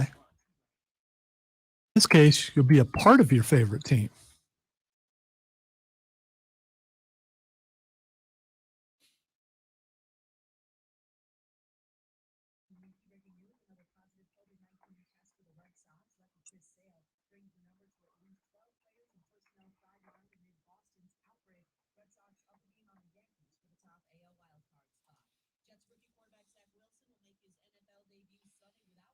top receivers. Jamison Crowder, recovering from COVID, is out against the Panthers. After missing 2 days with an illness, Browns defensive end Jadeveon Clowney returned to practice today, is expected to play Sunday. Ravens signed running back Latavius Murray. Baltimore lost 3 running backs to season-ending injuries in 12 days. Big 12 voted to accept BYU, Cincinnati, Houston, and UCF into the conference. This less than 2 months after Oklahoma and Texas announced they'll leave for the SEC by July 1st, 2025. BYU enters the Big 12 in 2023. The other schools in 2023 or 2024. We're trophy hosts. Sorry, trophy winning hosts. Named the best sports talk show in South Carolina. All right, one more baseball moment I wanted to share with you. First Major League Baseball game back in New York after 9/11. Shea Stadium. Mike Piazza and the New York Mets taking on Chipper Jones and the Atlanta Braves. This is a pennant race game. The Braves, I believe, were 4.5 games up going into the couple of days that baseball took off after 9/11. Braves were up in the pennant race, but the Mets were storming back and trying to get there. Plus, there were some other teams that the Braves had a little bit tougher schedule than the Mets on the way out, which meant that there was a very good chance that if the Mets could take this one, it would start them in the direction of potentially taking the divisional pennant away from the Atlanta Braves. But it wasn't just about the baseball game that night. This is going to be clip number 2. Mike Piazza, Lonzo.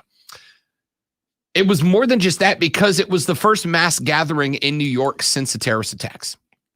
It was the first mass gathering. It was the first time that we had seen this many people come together in New York. People were scared. People were on edge. But at the end of the day, people wanted to see baseball. And baseball that night was great. It gave us a magical moment that sounded like this.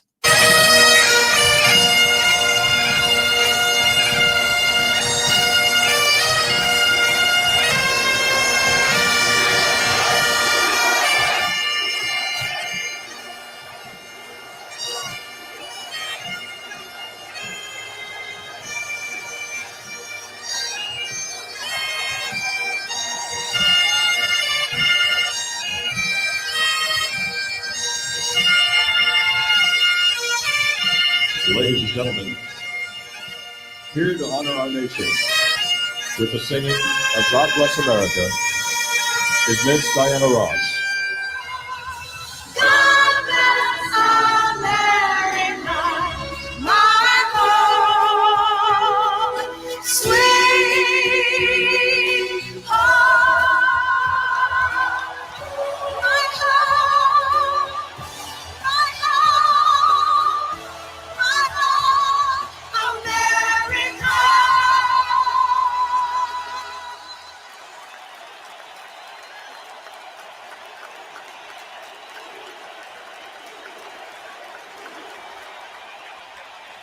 Now at the open center field are groups representing many of the brave, committed men and women who've been working long, difficult hours as part of the rescue efforts going on at the World Trade Center.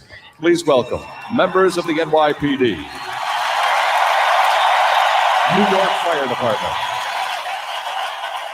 Port Authority Police Department, New York State Court officers, the San Francisco Fire Department Station 1, National Disaster Medical System D-Morgue, New York Hospital in Queens, St. John's Queens Hospital, Mary Immaculate Hospital EMS Division, and New York University Downtown Hospital.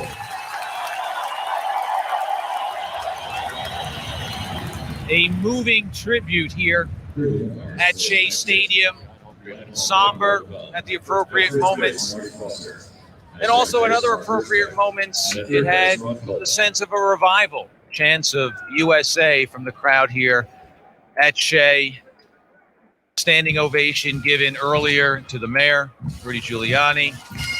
And then when members of the police department and the fire department and the emergency medical technicians and the Port Authority of New York and New Jersey Police Department came on the field.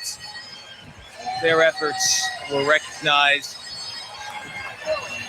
The celebration goes on in tribute to those hundreds whose lives have already been claimed, to the thousands who remain still listed as missing. I didn't know what to expect tonight. I thought perhaps there would be more cheers than there were, but it turns out there were more cheers than I thought. It was a combination event tonight, wasn't it? I think, Matty, to this point, it's very much a cathartic event as much as anything else, and Mayor Giuliani has had so much to do with initiating the healing process, never mind just keeping people's minds as stable as possible under the circumstances. Will you please welcome from the New York Fire Department, Pete Gansey, Terry Igneri, from the Port Authority Police Department, Richard Nunnally, from National Disaster Medical System, DMORT, Shannon Dotson. Our honorary catchers are Robin Ventura, John Franco, Todd Zeal, and Al Leiter. Gentlemen, it's your pitch.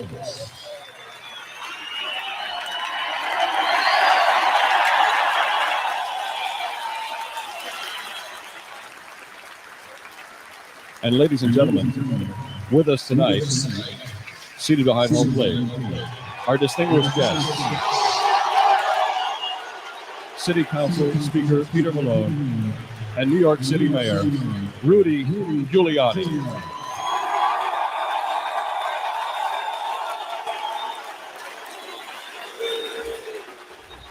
You just saw a banner honoring the New York Police Department, the Fire Department.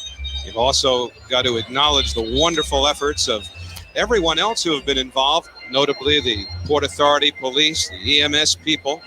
And I think it's safe to say, and certainly this comes under as sad a set of circumstances as you can imagine, but the respect, the admiration, and I don't think it's a stretch to say even almost universal love directed towards those agencies, the police in particular, is unprecedented in the history of New York City.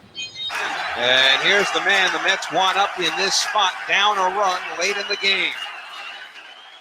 2 doubles and 3 trips. Infield a double play death.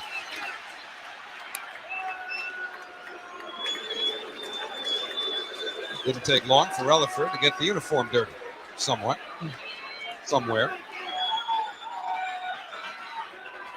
Well, Javi Lopez has a good arm. He has struggled in throwing runners out.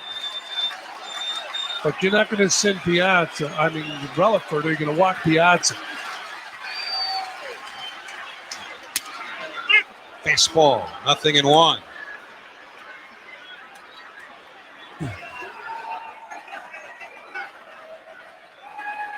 Arce has seen Piazza 4 times previously. Mike 1 for 4 against him.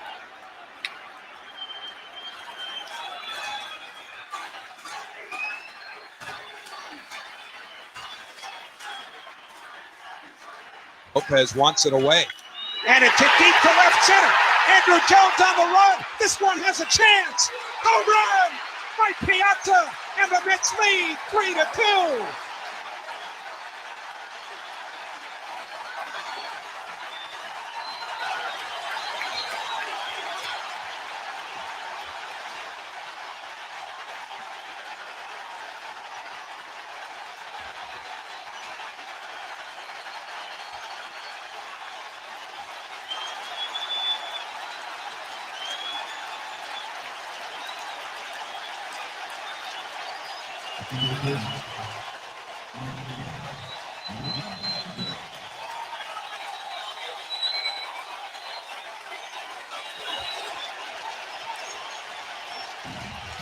Take a look at this. He's got as much power as anybody. He got the arms extended. A long home run and a curtain call. So Piazza, a 2-run home run, and this place exploded. It's been waiting to explode all night. Whoa, Mike Piazza. This crowd was ready. They wanted to shout and scream all night. And boy, did they get an opportunity from Mike Piazza. Wow.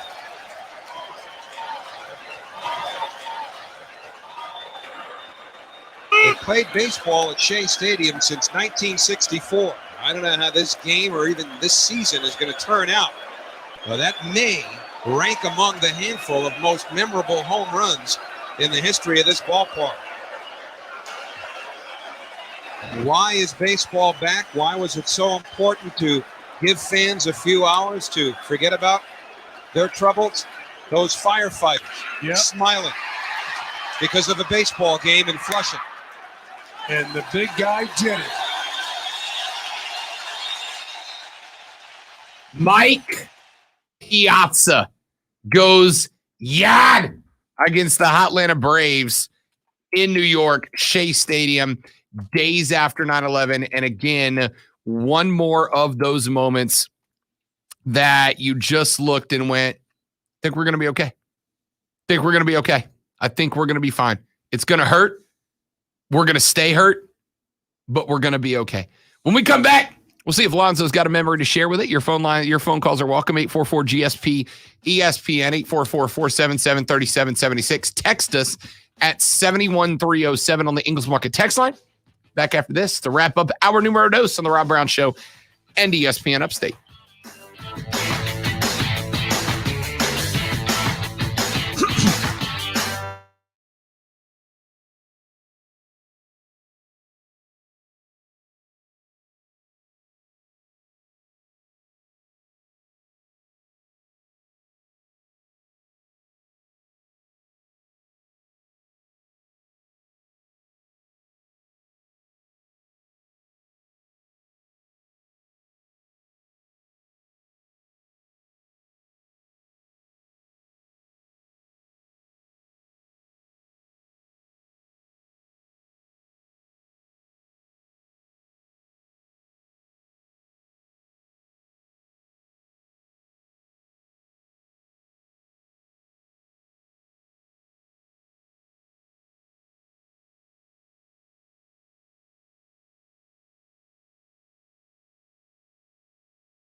And we're back.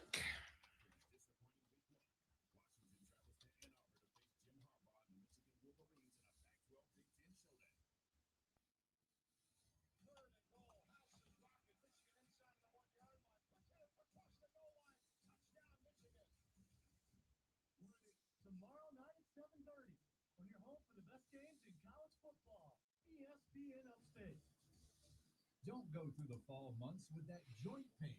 Call QC Kinetics now. Regenerative solutions. solutions are here, bringing lasting relief from joint pain with no downtime, no surgery, no steroids. QC Kinetics uses natural biologic therapies that restore and repair damaged tissue in your knees, shoulders, hips, and back. Patients here are raving about the results. Listen, you don't have to live with that chronic pain, and don't think surgery is your only option. Call QC Kinetics now. Learn about these exciting natural alternatives. Hey, you've heard football legend Emmitt Smith talk about QC. It's time to see what this is all about. Fall is the time to enjoy life to the fullest. Act now. Restorative, regenerative therapies are available here, and the in-office consultation is free. Call QC Kinetics at 864-448-3772. Non-surgical joint pain relief. 864-448-3772. 864-448-3772. That's 448-3772. Spectrum Mobile has the most reliable service coast to coast with the fastest speeds overall. And nationwide 5G is included with every plan. Switch and you could save up to 40%. Visit SpectrumMobile.com today.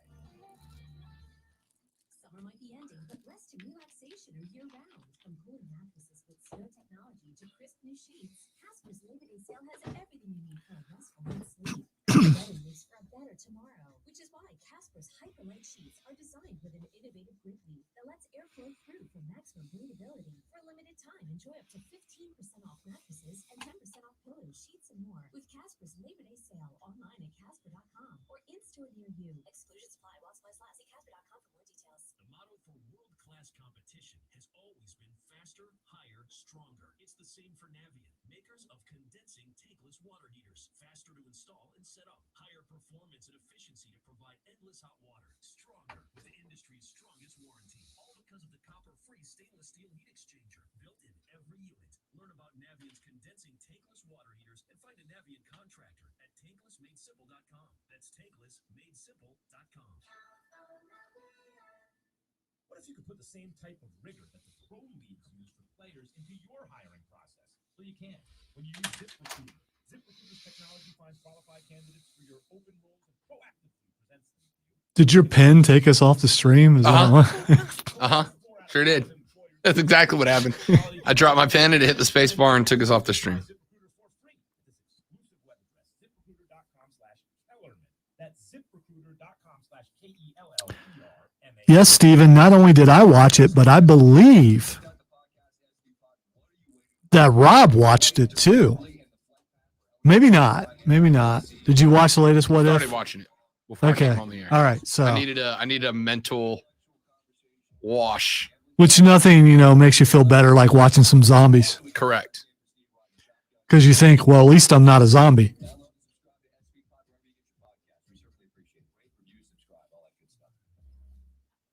This report is sponsored by South Carolina Education Lottery. The Mega Millions jackpot is 368. Lottery retailer and lottery.com for jackpot. Hear you.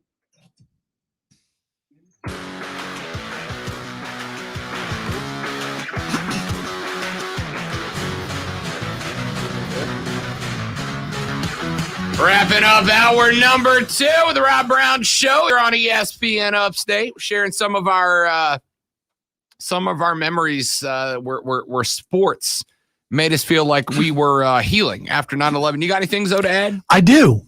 And some people, well, you're not going to talk about wrestling, are you? Yes, I am. Hell yeah. I am going to talk about SmackDown, which happened 2 days after September 13th, and Vince McMahon coming out on that stage and the things he said and the wrestlers being united and Lillian Garcia singing the national anthem and how, if anyone was going to stand in the face of stinking terrorists, wrestlers. And it just, the fact that wrestling jumped out there and went ahead and went forward. They rescheduled. It was like 2 days later. I'm reading an article, by the way. There is they just released it on Peacock, a thing called Never Forget behind it's a documentary on that SmackDown after 9/11. So I'm going to check that out later on this weekend. But yeah, I remember that. And I remember Cena did a big thing on the mic.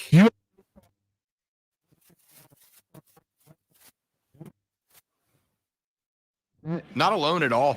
All right. 844-477-3776. But coming up next on the show, we'll be joined by the fellas from Moving the Chains. He said, but. That's next on the Rob Brown Show on ESPN Upstate.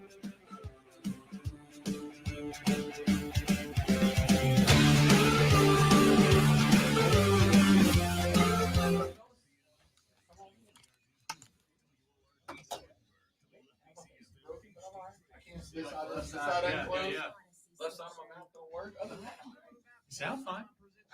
It's good. I talked to somebody a minute ago that had it back in January. Yeah. It's not like a permanent thing, right? It just No. like it just pops up For kinda? most people, it's not permanent. Doctors told me it could be 2 weeks. Oh, great. It could be 6 months. It could be 6 years. Or this just might be how I am now. But it's kind of like 1% of people it's permanent for.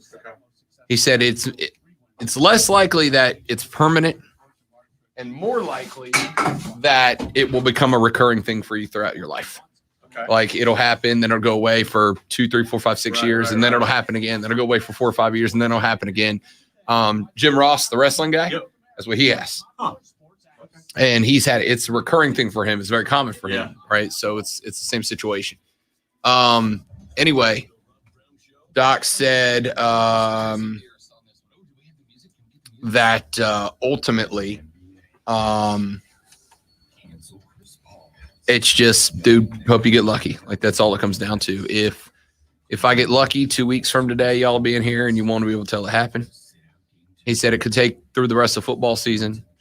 I said, here's the thing. Honestly, this is going to sound terrible. I can live looking and sounding like this. Right. I tried to eat wings last night, and it jacks with your taste. I ate wings last night. Tasted horrible. Tasted awful. I tried to eat wings. I tried to eat French fries and ranch. I tried to drink a Coke. All tasted terrible. I ate 2 wings at Hall of Fame, and I love Hall of Fame. I ate 2 wings, and I was like, let me just get a box. I'm going to give these to somebody. I can't eat them. And she's like, are they? And I'm like, it's not you guys. It's me. My taste is jacked up. By the way, best opportunity you've never thought To lose all the weight? No, best opportunity.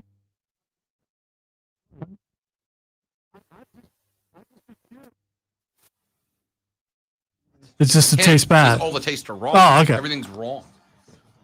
So now I got to go through and eat a bunch of stuff to find out what now tastes good that has it in the past. And hope that what tastes good is not very fattening. Yes. But yeah, I was eating wings and I just couldn't do it. I went home, poured myself a vodka diet, which is what I drink in the house. Couldn't drink. It was terrible. It was gross. Like, it sucks, man. It just came out of nowhere. So Stinking Randy Orton. Dude.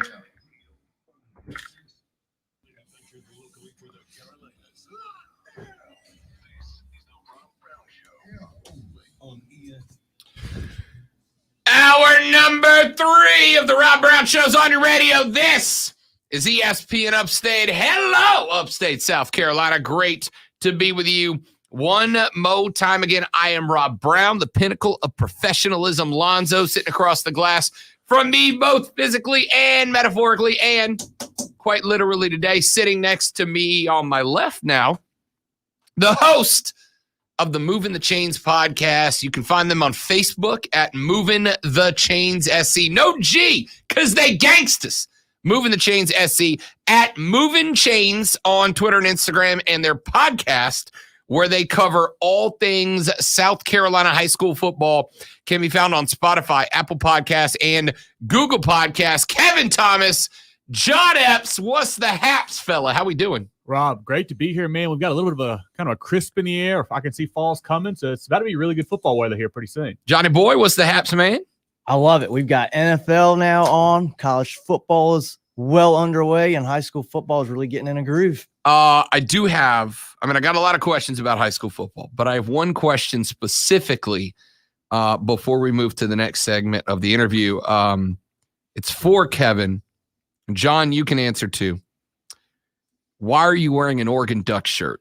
So, funny story. John and I actually went to an Oregon game 3 years ago. Really? We have a tradition now where we go to a random game every year Really? So 3 years ago, went to Oregon, Washington at Autzen Stadium. At Autzen, Oregon the won zoo. overtime. Great time. Was it as wild as everybody says? Dude, it was nuts. Yeah. Playing Shout, really good time. Oh, yeah. Then 2 years ago, went to West Virginia. Take me home, Country Roads. Almost heaven. Last year. I've heard that place is just redonk. It's Morgantown's a good time. Yeah. It is a very good time. Yeah. And then last year canceled because of COVID. Yep. Still working on this year's trip. I was going to say, where's the spot this year? Kind of a tradition we're starting to do now. So I got to say, go Ducks, still up the O for this weekend. I kind of want in, to be honest. Like, Dude, I kind of want to invite myself onto the trip now. Come on, man. 10 out of 10 would recommend UG. 5 stars on Yelp, boys. 5 stars on Yelp. All right, let's jump right into it as we head into week 3. But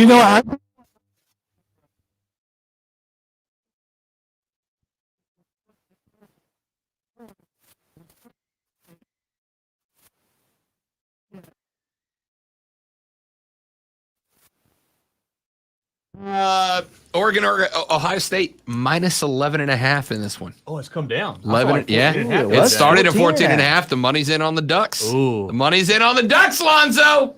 You and I get to pick that game coming up in our pick segment next. How about that?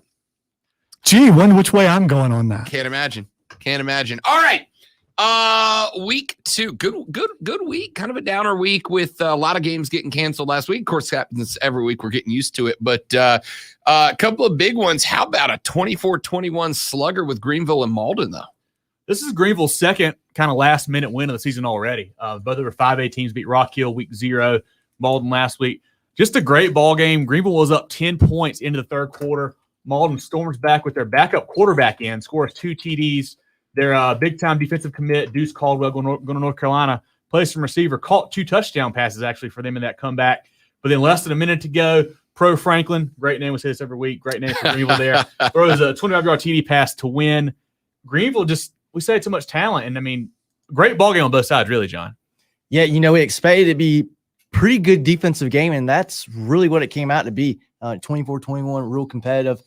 And tell you what, Greenville, they just have ice in their veins. They went to District 3 Stadium against Rock Hill, first game of the year, kick a 48-yard field goal in the waning seconds to win that ball game, and then have to come from behind to beat a 5A Malden team last Friday. Can I tell you who my dude is right now? Can we talk about Prometheus Franklin? My man Pro. Dude. Absolute G, son. I'll tell you what, I don't know if you've seen him play or not, Rob. He wears number 21. Yeah, I've seen Phil. Quarterback. I mean, you got to love that. You got to be, and look, you're going to rock 21. We all know that's prime time, son. You got to be a G if you're going to rock. Pro, my man Pro, love to see it. Also wanted to ask you, I don't know how much you know about him. We have started every week, we give out the ESPN Upstate Prep Player of the Week award. Drew Settle from Chapman this week had a phenomenal day. 25 completions, 371 yards, and 5 TDs on the night to be the ESPN Upstate Player of the Week in week 2.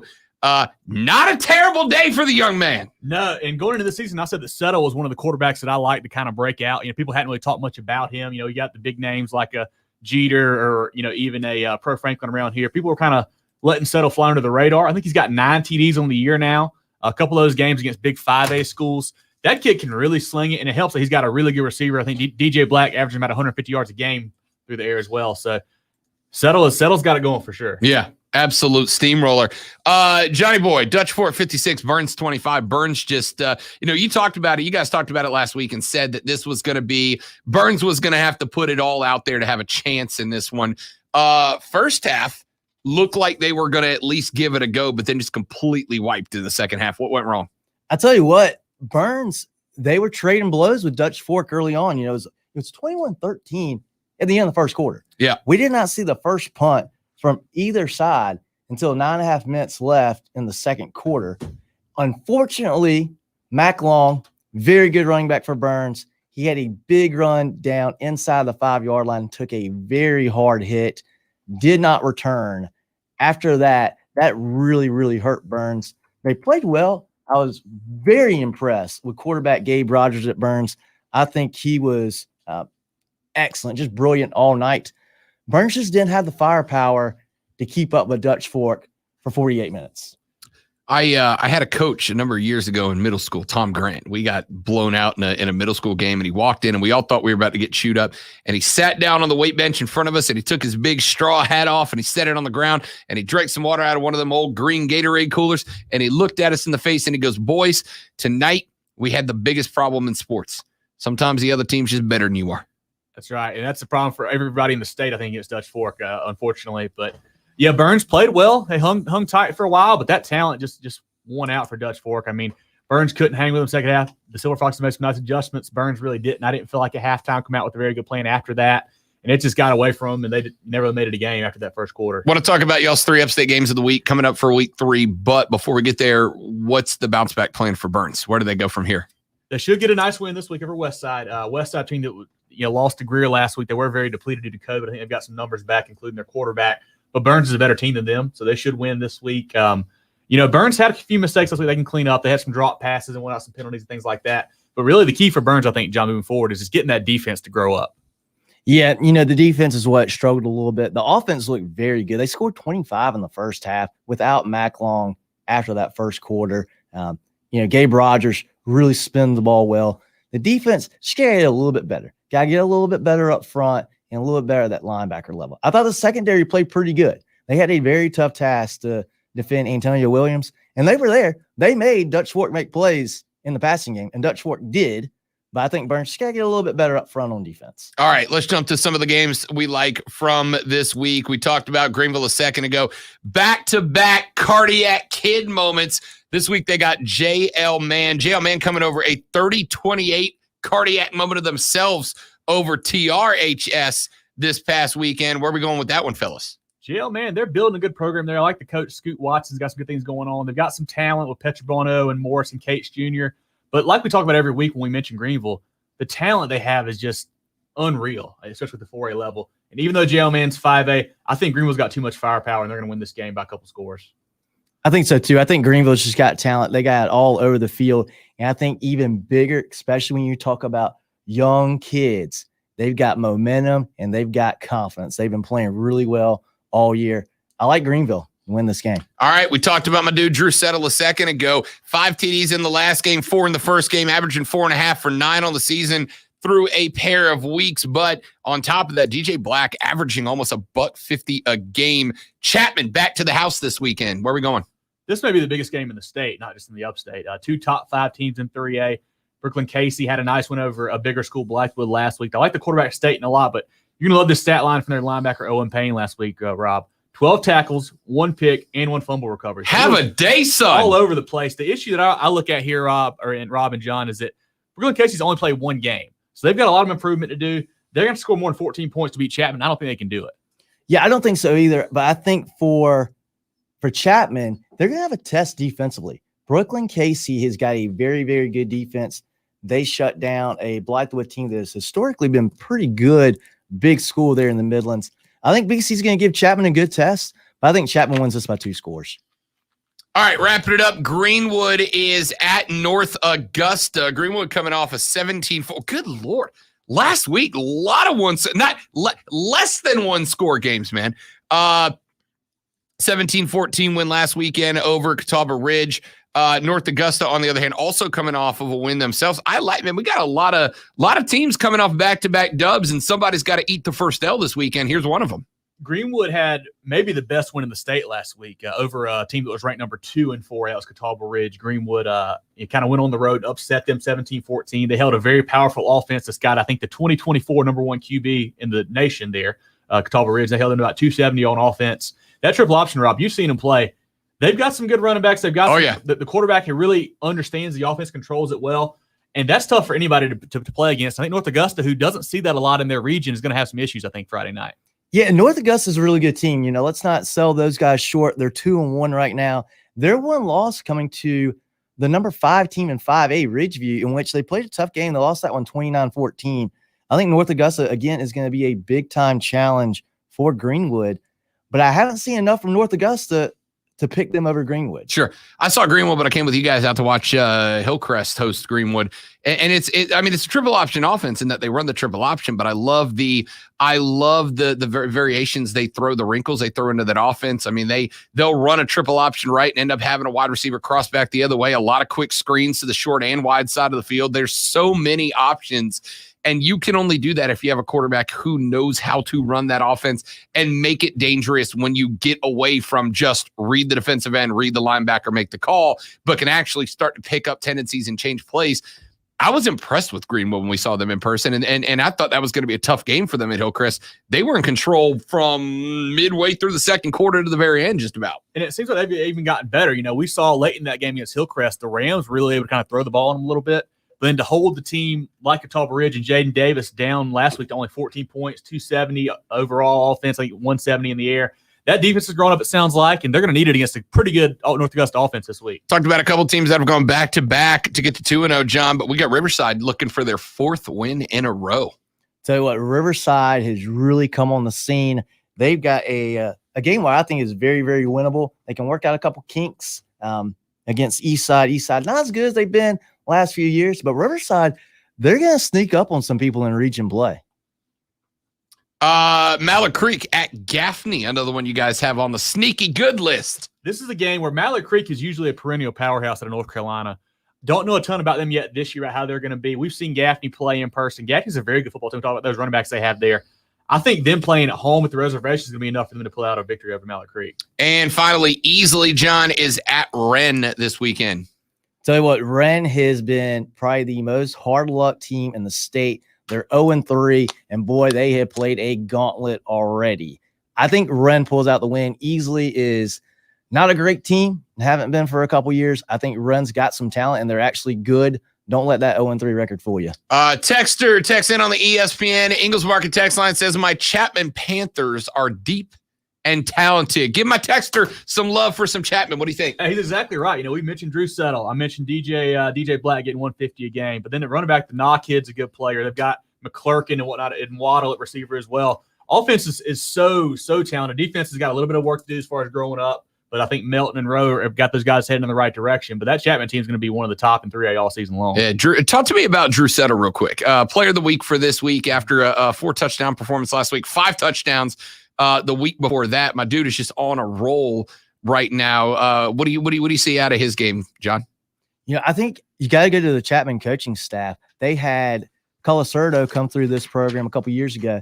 And I know they have a new head coach now in Cabinets, but it seems like the quarterback play at Chapman continues to be top notch. You lose Colasurdo, they don't take a step off. They were awesome last year, and they're scoring points in bunches again this year.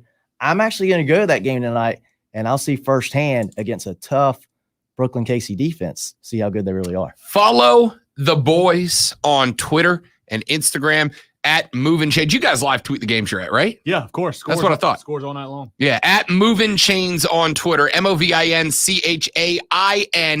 at Move and Chains on Facebook, facebook.com/MovingTheChainsSC. No G in that one. Moving the Chains SC. They go live and do pre-games, post-games, in-games, next to games, at games, whatever they need to do. Make sure you follow them there. Plus, I heard, there's a rumor, but I heard they got new intro music for the show, and it sounds kind of kick-ass. That's just what I've been told. Got to tune in and see. You'll have to tune in and find out. All right? I heard the announcer. Sounds sexy. That's all I know. It's just a rumor, but I'd check it out. Top notch here. We don't go anything below A1. Disagree, but I respect it.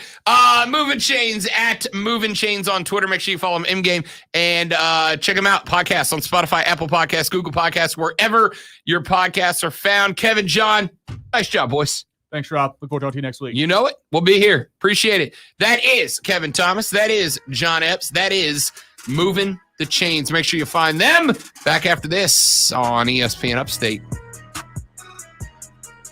Give me 1 second to do this live read and I'll walk out with you.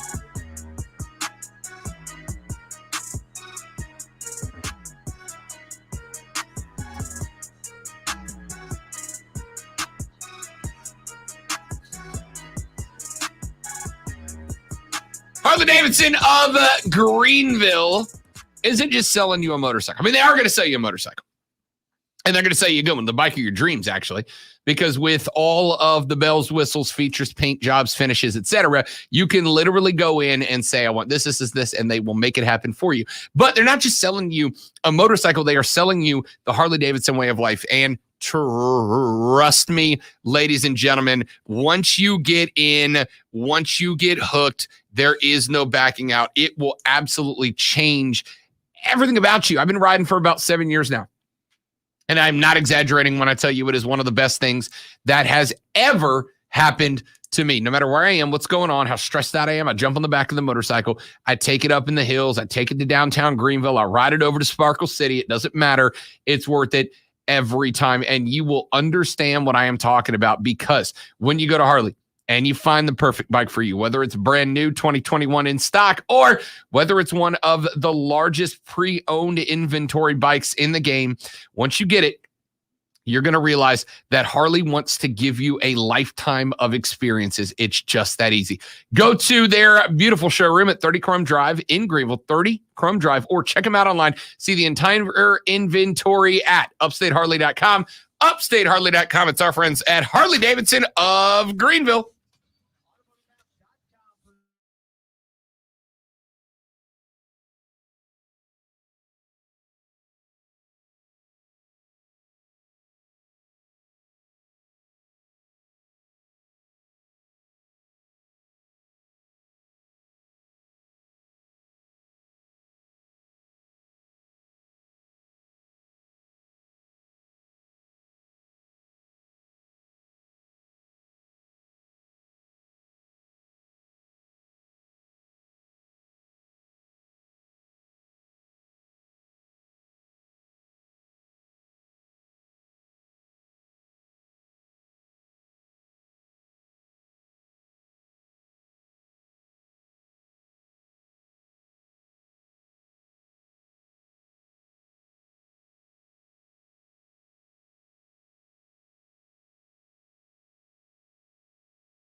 I've been working on house stuff so much that I haven't played in a while. Right.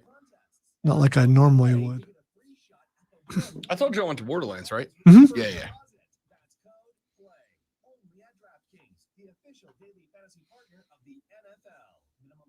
He'll be on tomorrow. I'll let you know if there's any other big announcements.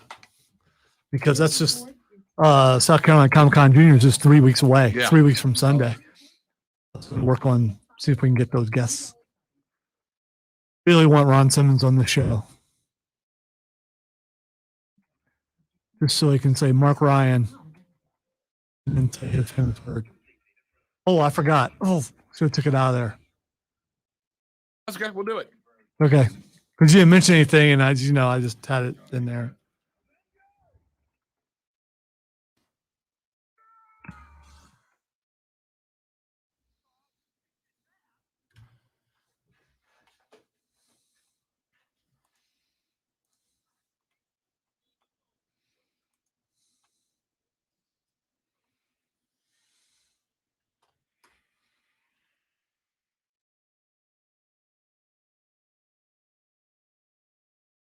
It is Fanboy Friday, so we save our picks for the next segment. That's okay, because it works out perfectly. We have Fanboy Friday, then we got picks, then we got Twitter, then we go home.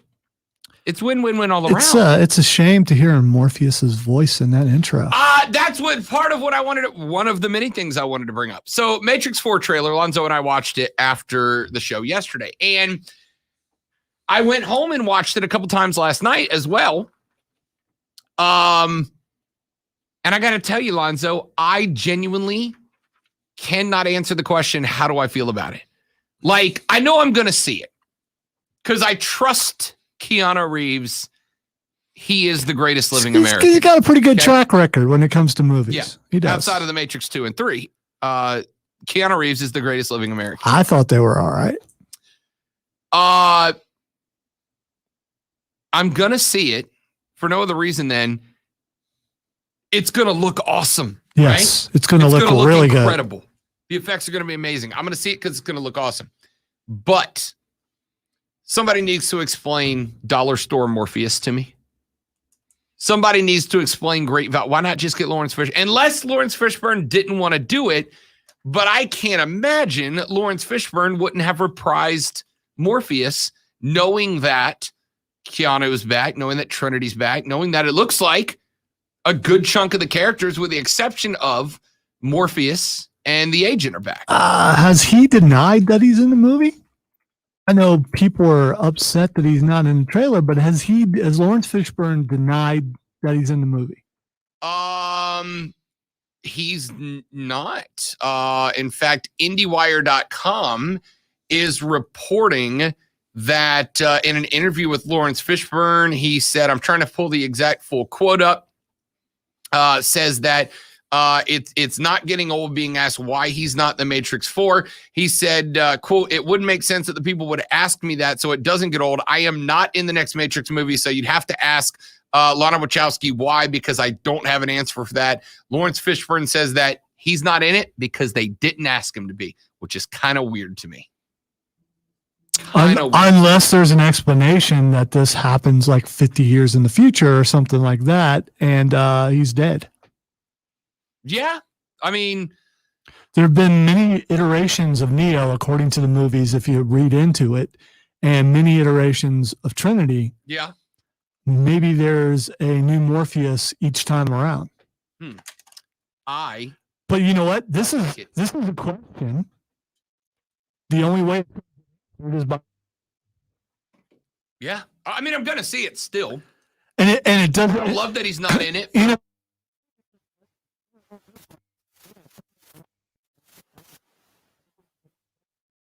Fishburne's not in the Matrix. They wouldn't be asking him to his face, and he wouldn't be straight up saying, I'm not in it.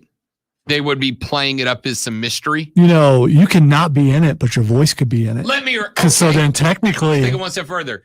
Lawrence Fishburne's not in the movie because if he was, then Dollar General Lawrence Fishburne wouldn't have been in the previews. They wouldn't sell us that. He's not in the movie. All right. He's just not. And the reason I say that is because I don't want to build myself up to a hopeful belief that I'll be pleasantly surprised. And then, 85% of the way through Matrix 4 go, okay, really, he's not in here. I got to say, I loved Morpheus, but if Matrix would have been made without Lawrence Fishburne, I still probably would have liked it. It could have been made. I mean, you could have had better Trinities. You could have had, you could not have better Neos. Right. Keanu was incredible. Right. But it's still, he was Morpheus. You know what? You're not going to have Agent Smith in this, as far as we know.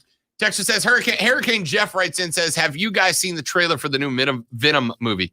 Yes. Yeah, like a lot of times. A whole lot. And the success in theaters last weekend has caused the makers of Venom to move up the time instead of moving it back again. So it's now coming out October 1st. So we moved it up. Looking forward to going and seeing that in the theater. Dude, Woody Harrelson's going to be so good. The newest trailer.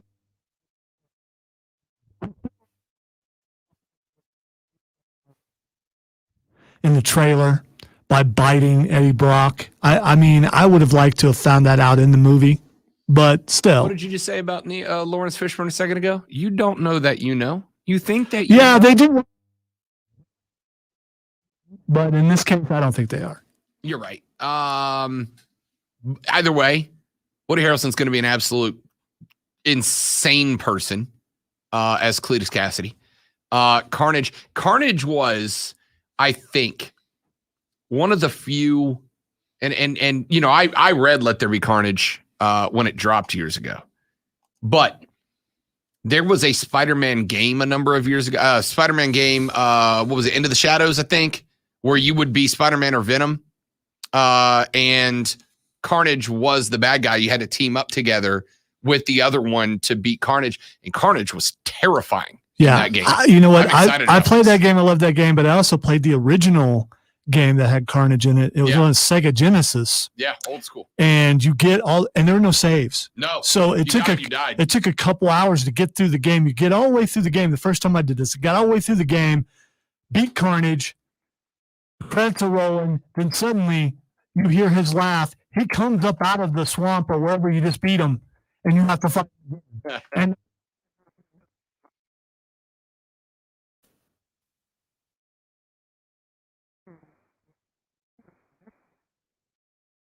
3 hours to get through that game on Sega Genesis.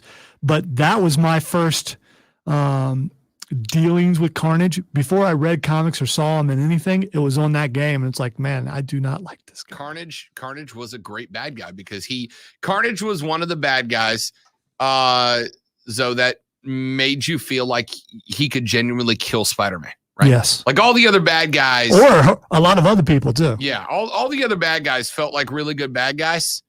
I think that Venom was probably the first comic book bad guy that I thought to myself, this guy can kill Spider-Man. And if he kills Spider-Man, everybody's toast.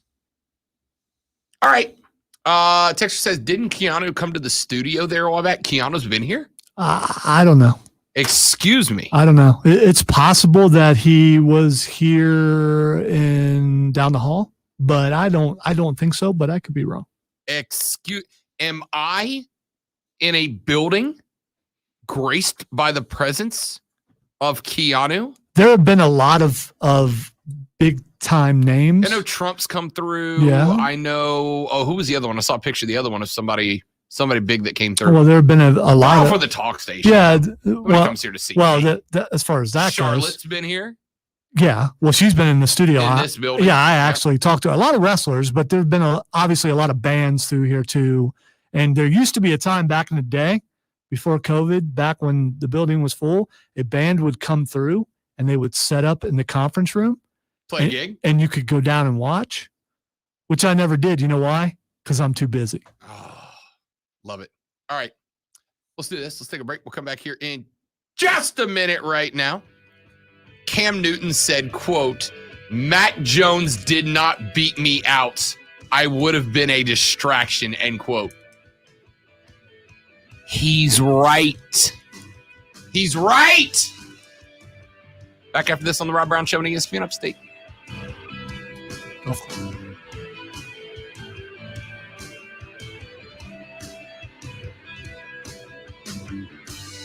2021 Upstate Golf Card available for you right now. You're going to get it for $50. You're going to play 9 rounds of golf at 9 beautiful courses around the Upstate. And you're going to be able to buy a couple of them, which means you can take your friends and family golfing too.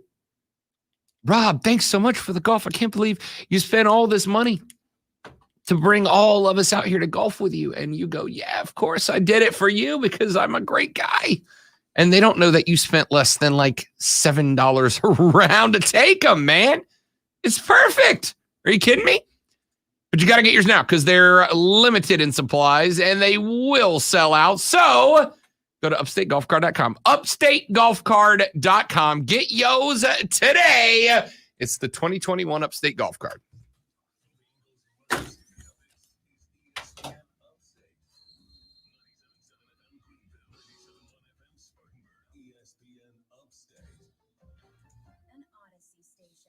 At Charmin, we heard you shouldn't talk about going to the bathroom in public, so we decided to sing about it.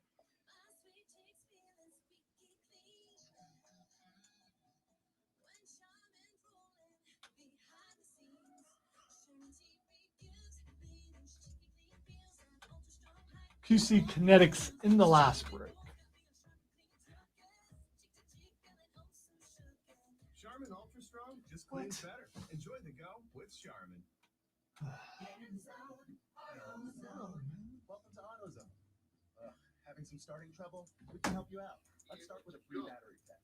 If you just need a charge, we can help with that too. And if you need a new battery, we've got a wide selection of replacement batteries, starting at just $79.99.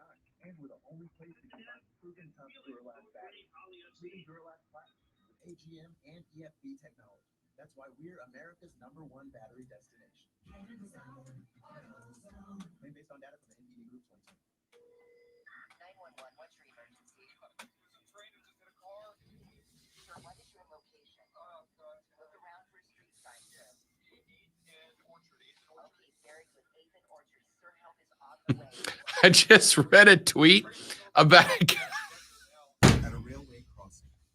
a judge apparently has had to sequester his jury in the courtroom because somebody on the jury had their cell phone and airdropped a picture to everybody in the courtroom that said, "Y'all think he did it?" ? Welcome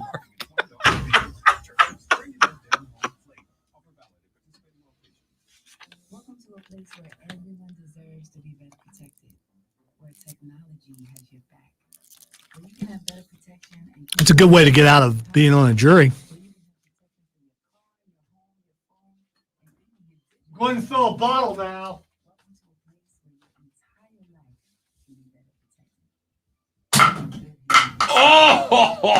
Oh, in and out. Oh, woof. Woof. Having some starting trouble? We can help you out. Let's start with a free battery. If you just need a charge, we can help with that too. And if you need a new battery, we've got a wide selection of replacement batteries, starting at just $79.99. And we're the only place you can find. Someone moved the rim, obviously. Stinking diesel. Okay, this is probably radio inappropriate, but the AP Planner, which is a Twitter account from the Associated Press that only tweets out things that happened on this date in history in years past, but like upcoming, just tweeted out tomorrow, major anniversary, 20th anniversary of Nickelback releasing the Silver Side Up album. And everybody's like, the worst disaster of 2001. It's terrible. It's terrible, but I laughed.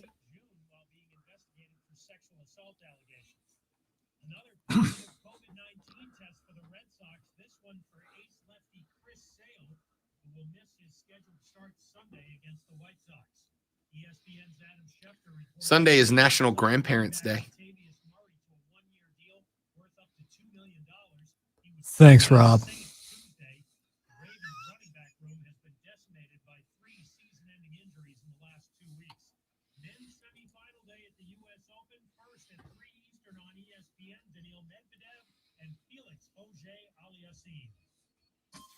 You wanted the best? You've got the best. You're listening to the Star Award-winning Best Sports.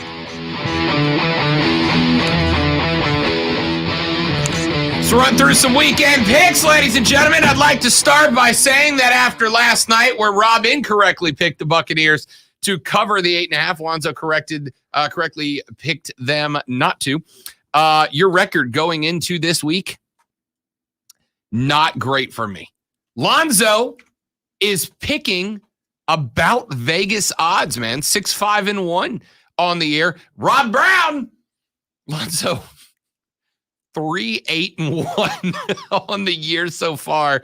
Let's see if we can turn it around, shall we? I just want to point out, as I probably crash and burn, it's the first time I've ever picked against the spread. You don't know that you learned this yet?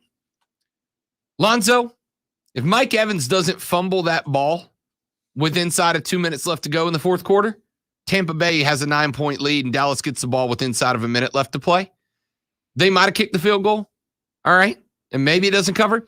But if Mike Evans doesn't fumble that ball on the 1 yard line and Dallas doesn't pick it up in the end zone and bring it back out, Tampa wins that game by 9. And I cover the bet. Also, if that's what we call a bad beat. CeeDee Lamb doesn't drop a couple balls, if the kicker for Dallas doesn't miss an extra point and a field goal. I mean, it's football, man. Things go the way they go. No, I blame the fumble. All right, here we go. A couple of games we're going to jump into. Start with college. We won't spend a ton of time. We got about 9 minutes to get in and out for this one.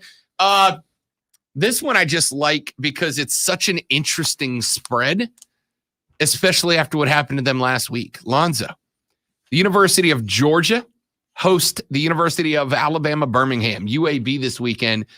It's not so much the game I'm intrigued by, but the number. Georgia, a 29.5-point favorite in this one. So they got to cover 30. They got to beat UAB by 30. But after we saw out of them last weekend, was it because Clemson's defense is really good or because Georgia's offense isn't as good as we thought? Georgia by 29.5, Lonzo. All right, so I trust that Clemson's defense is that good, but do I trust Georgia's offense? Right? What a line, huh? I'm going to go with Georgia on this. I am too. I am too. I gotta think that you gotta credit Clemson's defense. So Georgia wins by 30 or better. Pick 'em game. Here you go, Lonzo. You just got to pick them right. North Carolina State shutout win over South Florida in week 1. Mississippi State, a 1-point victory over a much better team in week 1. The Wolfpack at the Bulldogs. No line. You just got to pick the right winner. Mississippi State. Going with the SEC. I'm going to go the other way. I'm going to go NC State. I saw, look, South Florida's not very good, but I saw North Carolina State take care of the ball. Mississippi State gets overhyped every year. I'm not falling for it, Bulldogs. Give me North Carolina State straight up. It's just one game. We're not picking them to go to be the champions. Correct. I mean, come on. But I'm just taking, that's all I need is one game. All right. Welcome to the SEC, Texas. 3.5-point favorites on the road at Arkansas, Longo. The Longhorns taking on the Razorbacks. We rolling with Bevo, or are you calling the Hogs Woo Pig Suey? You called me Longo. My mouth doesn't work. Yeah,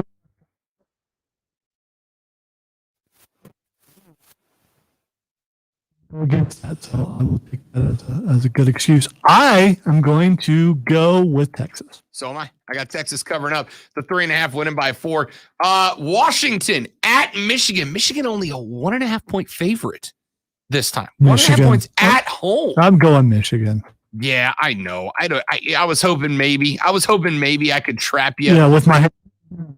I was hoping because you're picking with your heart on the Buckeyes. I was hoping I could trap you in this one. So we both got Michigan to cover up a whole 1.5 points over Washington. All right. South Carolina, Lonzo, taking on Eastern Carolina. The Gamecocks, a 2.5-point favorites. They just got to win by 3 or better. Lonzo, do you like the Cox to roll at 3 or better, or can the Pirates end the Shane Beamer momentum? Get your starting quarterback back. You get another bullet in the arsenal that is the running game for the South Carolina Gamecocks back. Yeah, I'm going with the Gamecocks. Can you get my free money sounder available? Does my free money alert sounder available? I'm going to go ahead and call for it, ladies and gentlemen. I'm going to go ahead and call for it.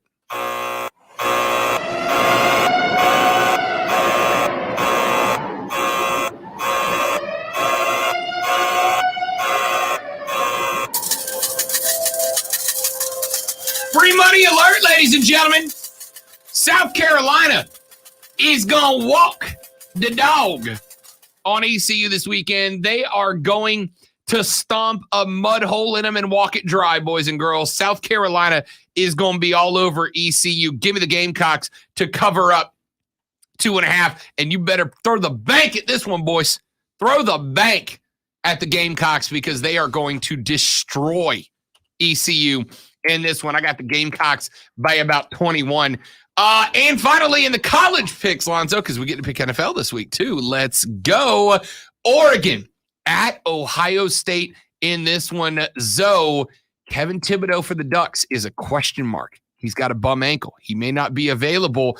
Ohio State, 11.5 point favorites, Lonzo. All right, so Stroud answered some questions. The first half, he did not look that good in last week's game, but he got better to the point where I have confidence that they're going to get this done. So, of course, I'm taking Ohio State. I'm taking the Buckeyes, too. If Thibodeau was 100%, I still might take them. The Ducks are going to have to score 35 to win this game, all right?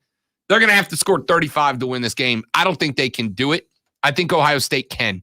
Give me the Buckeyes to cover. Let's go to the National Football League. We start, Zoe. This line's fun for me. No Deshaun Watson for the Houston Texans. They host Trevor Lawrence and his Jacksonville Jaguars. The Jags are on the road and a 2.5 point favorite. Lonzo, Jags got to win by a field goal or better to cover it up. Can they do it? I don't know how many times this year I'll be able to pick the Jaguars, but this is definitely one of those times. You are taking the Jags? Yes, I am. To knock off because they pretty much just have to win this game. And they got to win it by field goal. Yeah. And you think they got it in them? Yeah, I'm gonna go with the hair. Ladies and gentlemen, please don't shoot the messenger. Even though it's my message I'm delivering. Houston covers this up. Tyrod Taylor was playing well until his lung got exploded last year. The Texans have mediocre talent defensively. They know they can hustle Trevor Lawrence. The Saints gave him the blueprint to knock off a rook early in the year. Texans will lose the game to the Jags 21-20. Houston covers up the 3 point. Philly at Atlanta. The Falcons at home, though, 4.5 point favorites. Can they win by 5 or better? Yeah, I'm going to Atlanta. Yeah, I have to as well. Listen. You know what's going to happen? We're both going to come in here, and I'm going to tell you on air to play the promo about me picking the Falcons. Yeah. Because I'm making the mistake again, even though I'm telling myself not to. But Philly, I just don't trust them. You know what? Screw it, Philly. I'm doing it. I'm following my own advice. You do that. You go right ahead. I'm changing it. I change it. Philly. Cleveland at your Kansas City Do you Chiefs. hear that? Do you hear that? That's my lead just growing and growing. It's not great for me right now. All right, what's the line on this? I'm worried about this. You should be.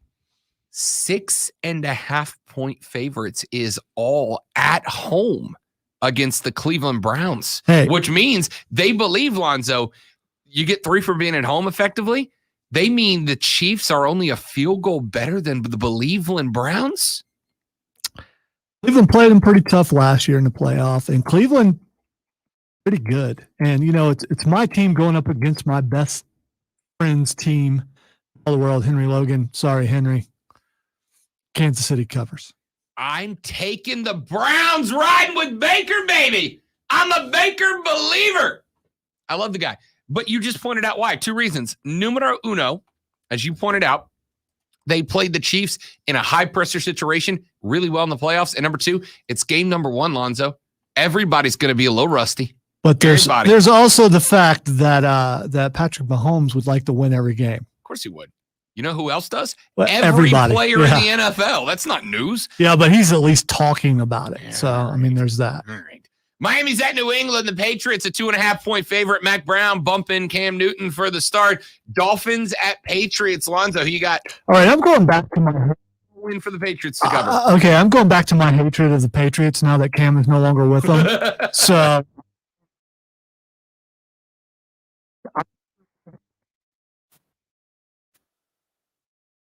I think they win straight up to the Dolphins. Not a Tua Tagovailoa guy, but I think the Dolphins defensively are gonna make Mac Jones scramble. By the way, Alabama quarterbacks facing each other in this one. Kind of interesting there, man.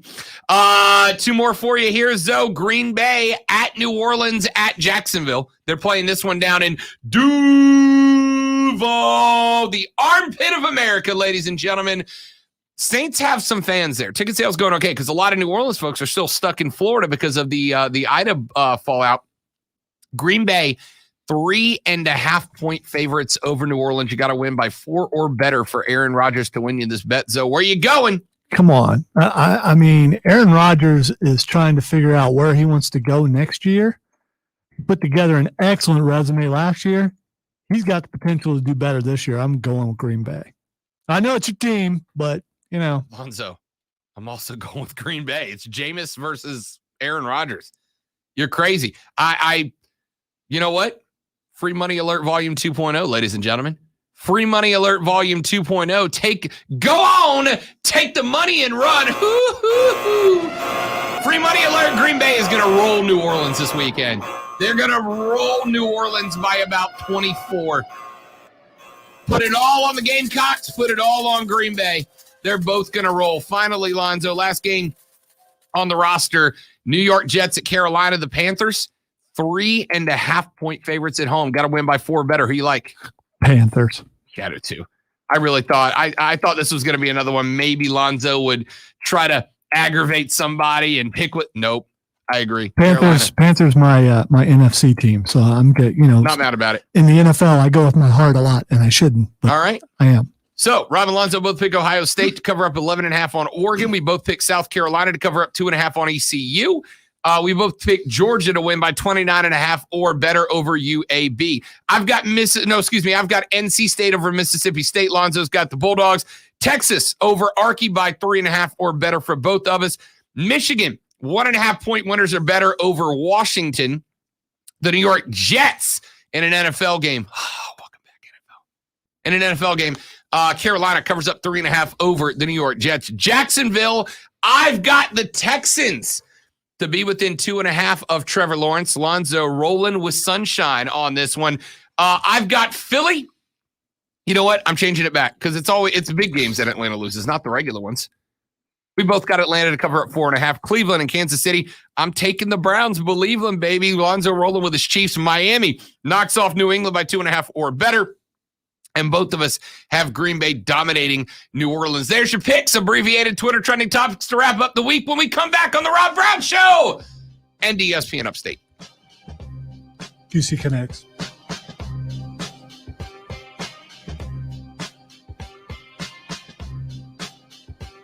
Our friends at QC Kinetics want you to be able to live your life without fear and, more importantly, without pain. And you can do it without surgery now as well. Non-surgical regenerative therapies available from our friends at QC Kinetics. And all you got to do is call them. Go to QCkinetics.com, QCKINETIX.com, and you can learn about how their science will help your body heal itself, that connective tissue in your joints, bring it back, do so effectively, and let you live your life pain-free. And without having to worry about it, you can pick up your grandkids, play around a golf, whatever you want to do, and not have to worry about hurting afterwards. Go to QCkinetics.com, QCKINETIX.com, or give them a buzz right now.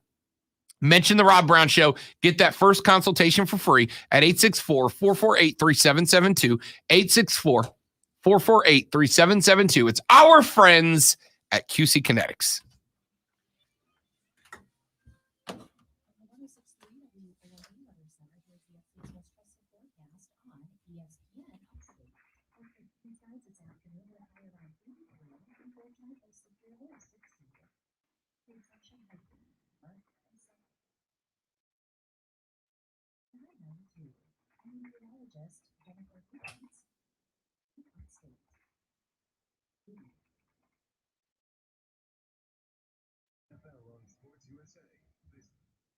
Steelers head to Buffalo to take on the Bills. The Men of Steel have Juju, Claypool, and Big Ben still leading the charge. Roethlisberger goes down the middle, and he's got Juju Smith-Schuster for a touchdown. Lonzo, speak softer. Love it. Sunday afternoon at 12:30, the NFL plays here on ESPN Upstate. Game day is upon us, when hopeful throngs of couch-bound conquistadors band together for the agony and ecstasy of football fandom. When the palate-pleasing pleasure of wings, burgers, and bratwurst is eclipsed only by the sweet taste of victory. So find your lucky seat on the sofa, and remember, you make a better door than a window. Ingles, your official sponsor of food and football. Spectrum Business called their competitors to see if any of them could beat Spectrum's Business Internet Plus phone offer for $69.98 per month with no added phone tax. Smells like spaghetti. You are really close to the competition. I don't know if it's mom's spaghetti, but it's spaghetti. Is there vomit on his sweater? I didn't go look. I don't think I've ever saw him wear a sweater, but he probably has one. If you have flannel, you have a sweater.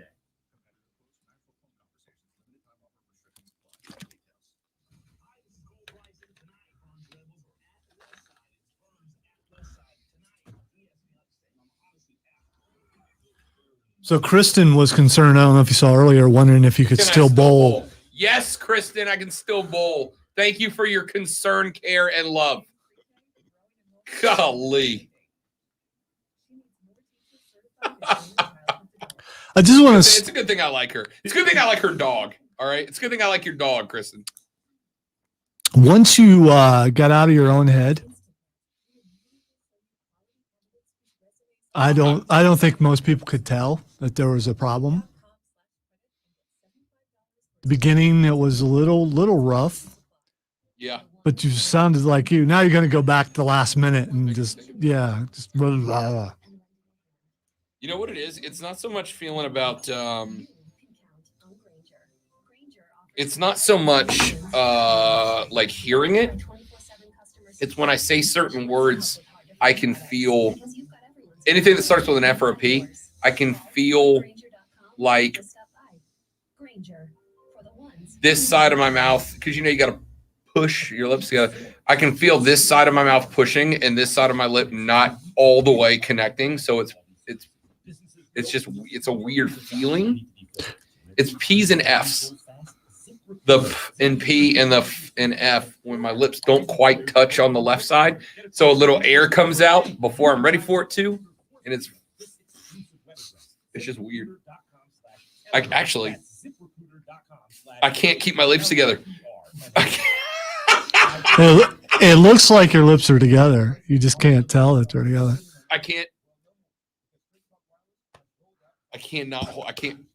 Hey, can you use a straw on that side of your mouth? I don't have a choice.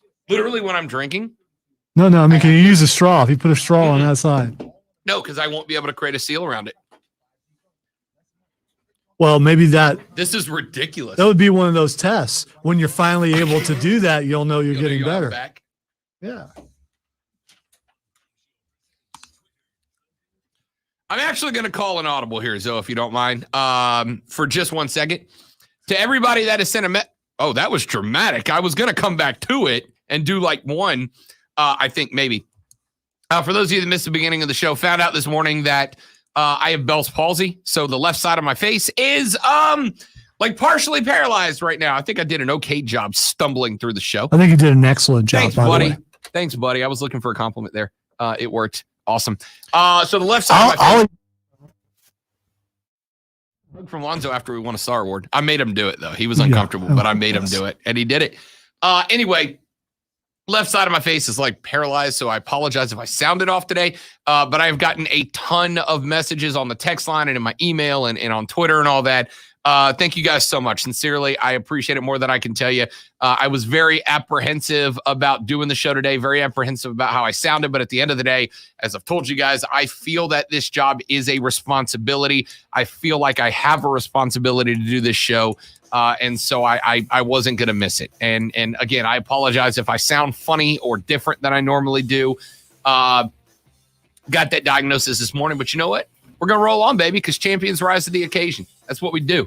Lonzo inspired me. I showed up for work. That's what happens. Y'all have a great weekend. Don't work too hard. Don't drink and drive. I'll punch you in the face. Enjoy football. I'm going to. Thank you for all the kind words today. It means more than I can tell you. It sincerely does. Sorry about Twitter trending topics, Lonzo. I know you worked hard to put those together. Have a great weekend. I'll see you Monday. For Lonzo, I'm Rob. Mark Ryan up next with Offsides on ESPN Upstate. Later, brother. I can't say brother. Oh, no, I lost it. Brother. All right, stream. Thanks for hanging